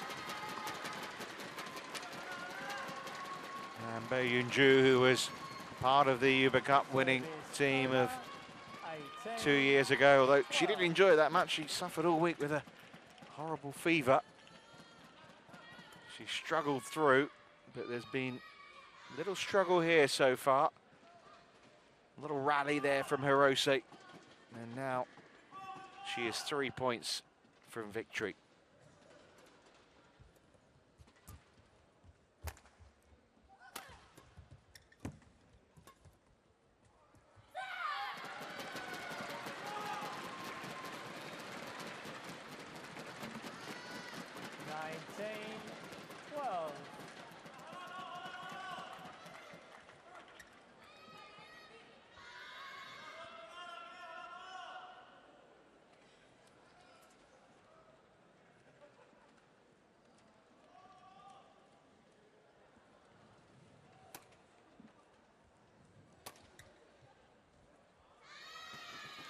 good.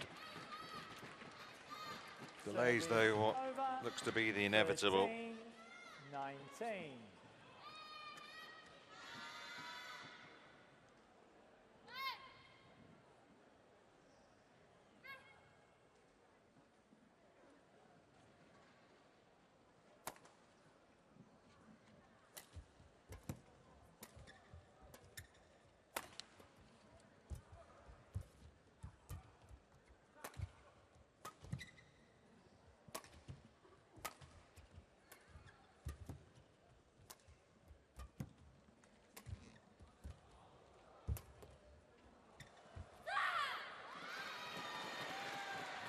Well, she said "sa," which I think she means, yeah, I've got it, but she didn't. 19.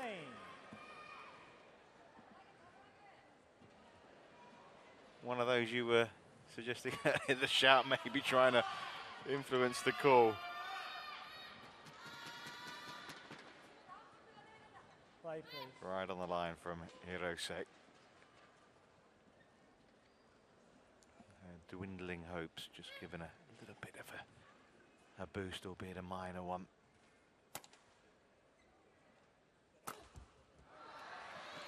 Over anxious to get it done here, Bei Yunju. I suppose that's understandable too. 19.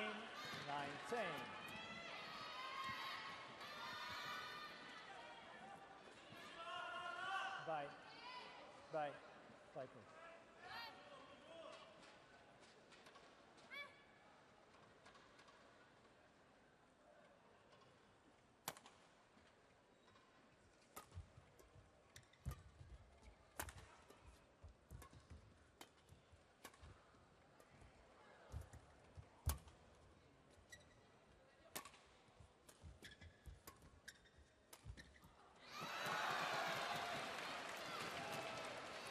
All of a sudden, it's got very interesting indeed.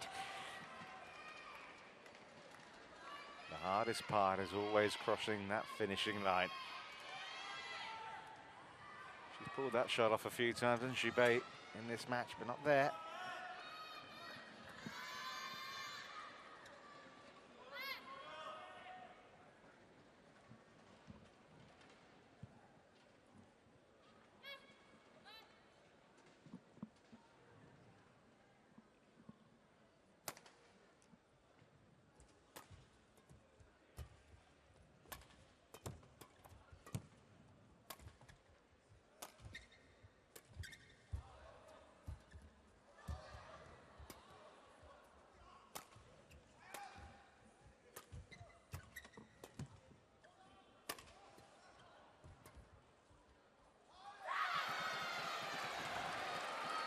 Well, once again, the yell from Bei Yunju. Didn't foot anyone that time, was it? No. Line judge, well, that was clearly in. Yeah. And she had as good a view of it as anyone. You know, you said it was getting interesting. Very interesting. In this. Let's add the very.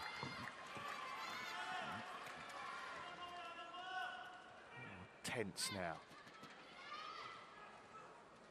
Yeah, players to the side of the court just creeping towards the edge of their seats now. What seemed a foregone conclusion now has a few question marks next to it.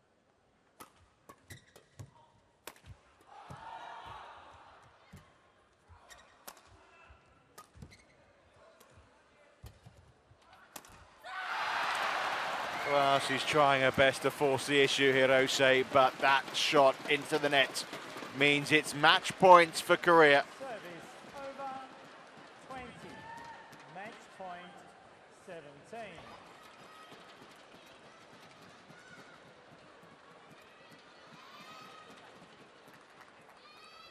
Korean players, you can see them there, they're on the feet now. They're ready for the victory charge.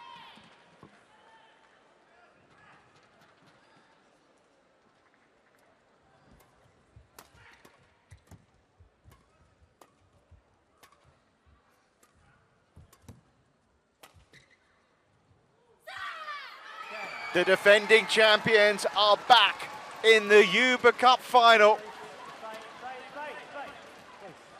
And quite rightly, the umpire telling Bei to shake hands first with her opponent before joining her teammates for the victory celebration. Match won by Korea, 21-15. Congratulations to Bae Yoon-ju and the Korean team. 3-0 here against Japan. Pretty comprehensive display from them. Bronze medal is the consolation prize, I suppose, for the Japanese team. But look at the joy on these Korean girls' faces. Given a little bit of a fright in the women's doubles, but Jill, China, if they are to get past Thailand, know they're going to have to get past Korea again if they're to get their hands back on the Hubei Cup. Yes, it was a terrific tie altogether, and when you look at that, 49 minutes for 2 games of women's singles, that shows the quality of this particular match. Well, no winners from the net from Bae Yoon-ju. All overhead winners. And she matched Hirose's 9 from the first game. As you can see, more winners from Hirose, 11 in total, but shows you the unforced errors from the Japanese player.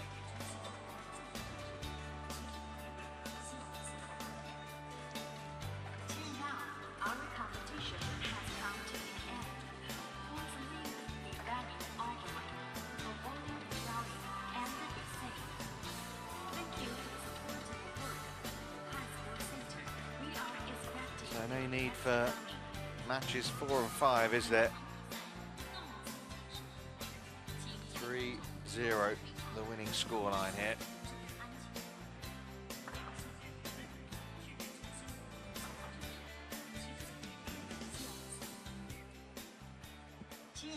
So confirmation of that then. As you see, no need for Kim In-jung to come out against Matsutomo and Takahashi.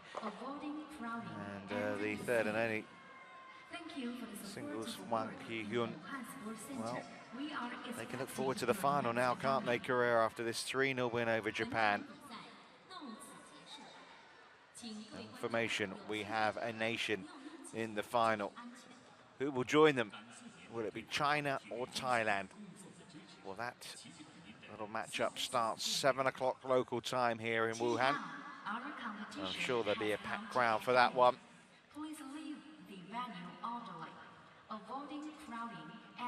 Your thoughts for the Japanese? Will they be satisfied or disappointed having got a bronze medal at this year's Hubei Cup?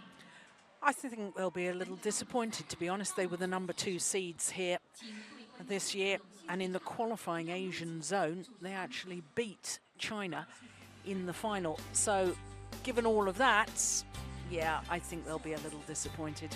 But we saw the joy as far as the Korean ladies were concerned. First up, Song Ji-hyun comprehensively beaten Sayaka Sato 21-15, 21-10. It was an excellent display from the leader singles player as far as Korea concerned.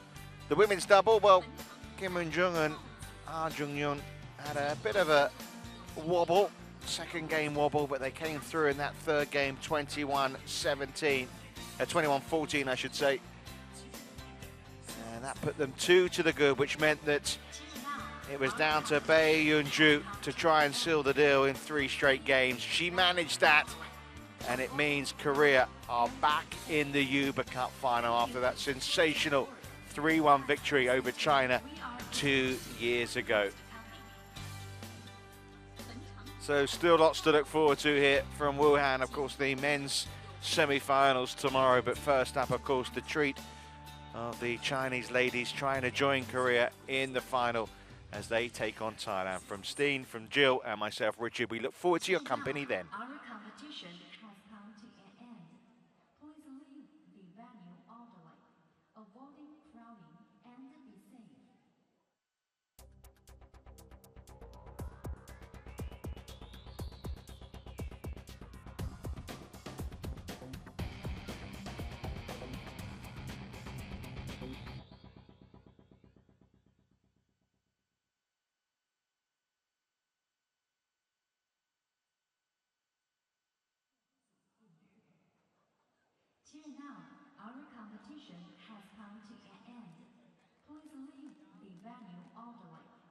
awarding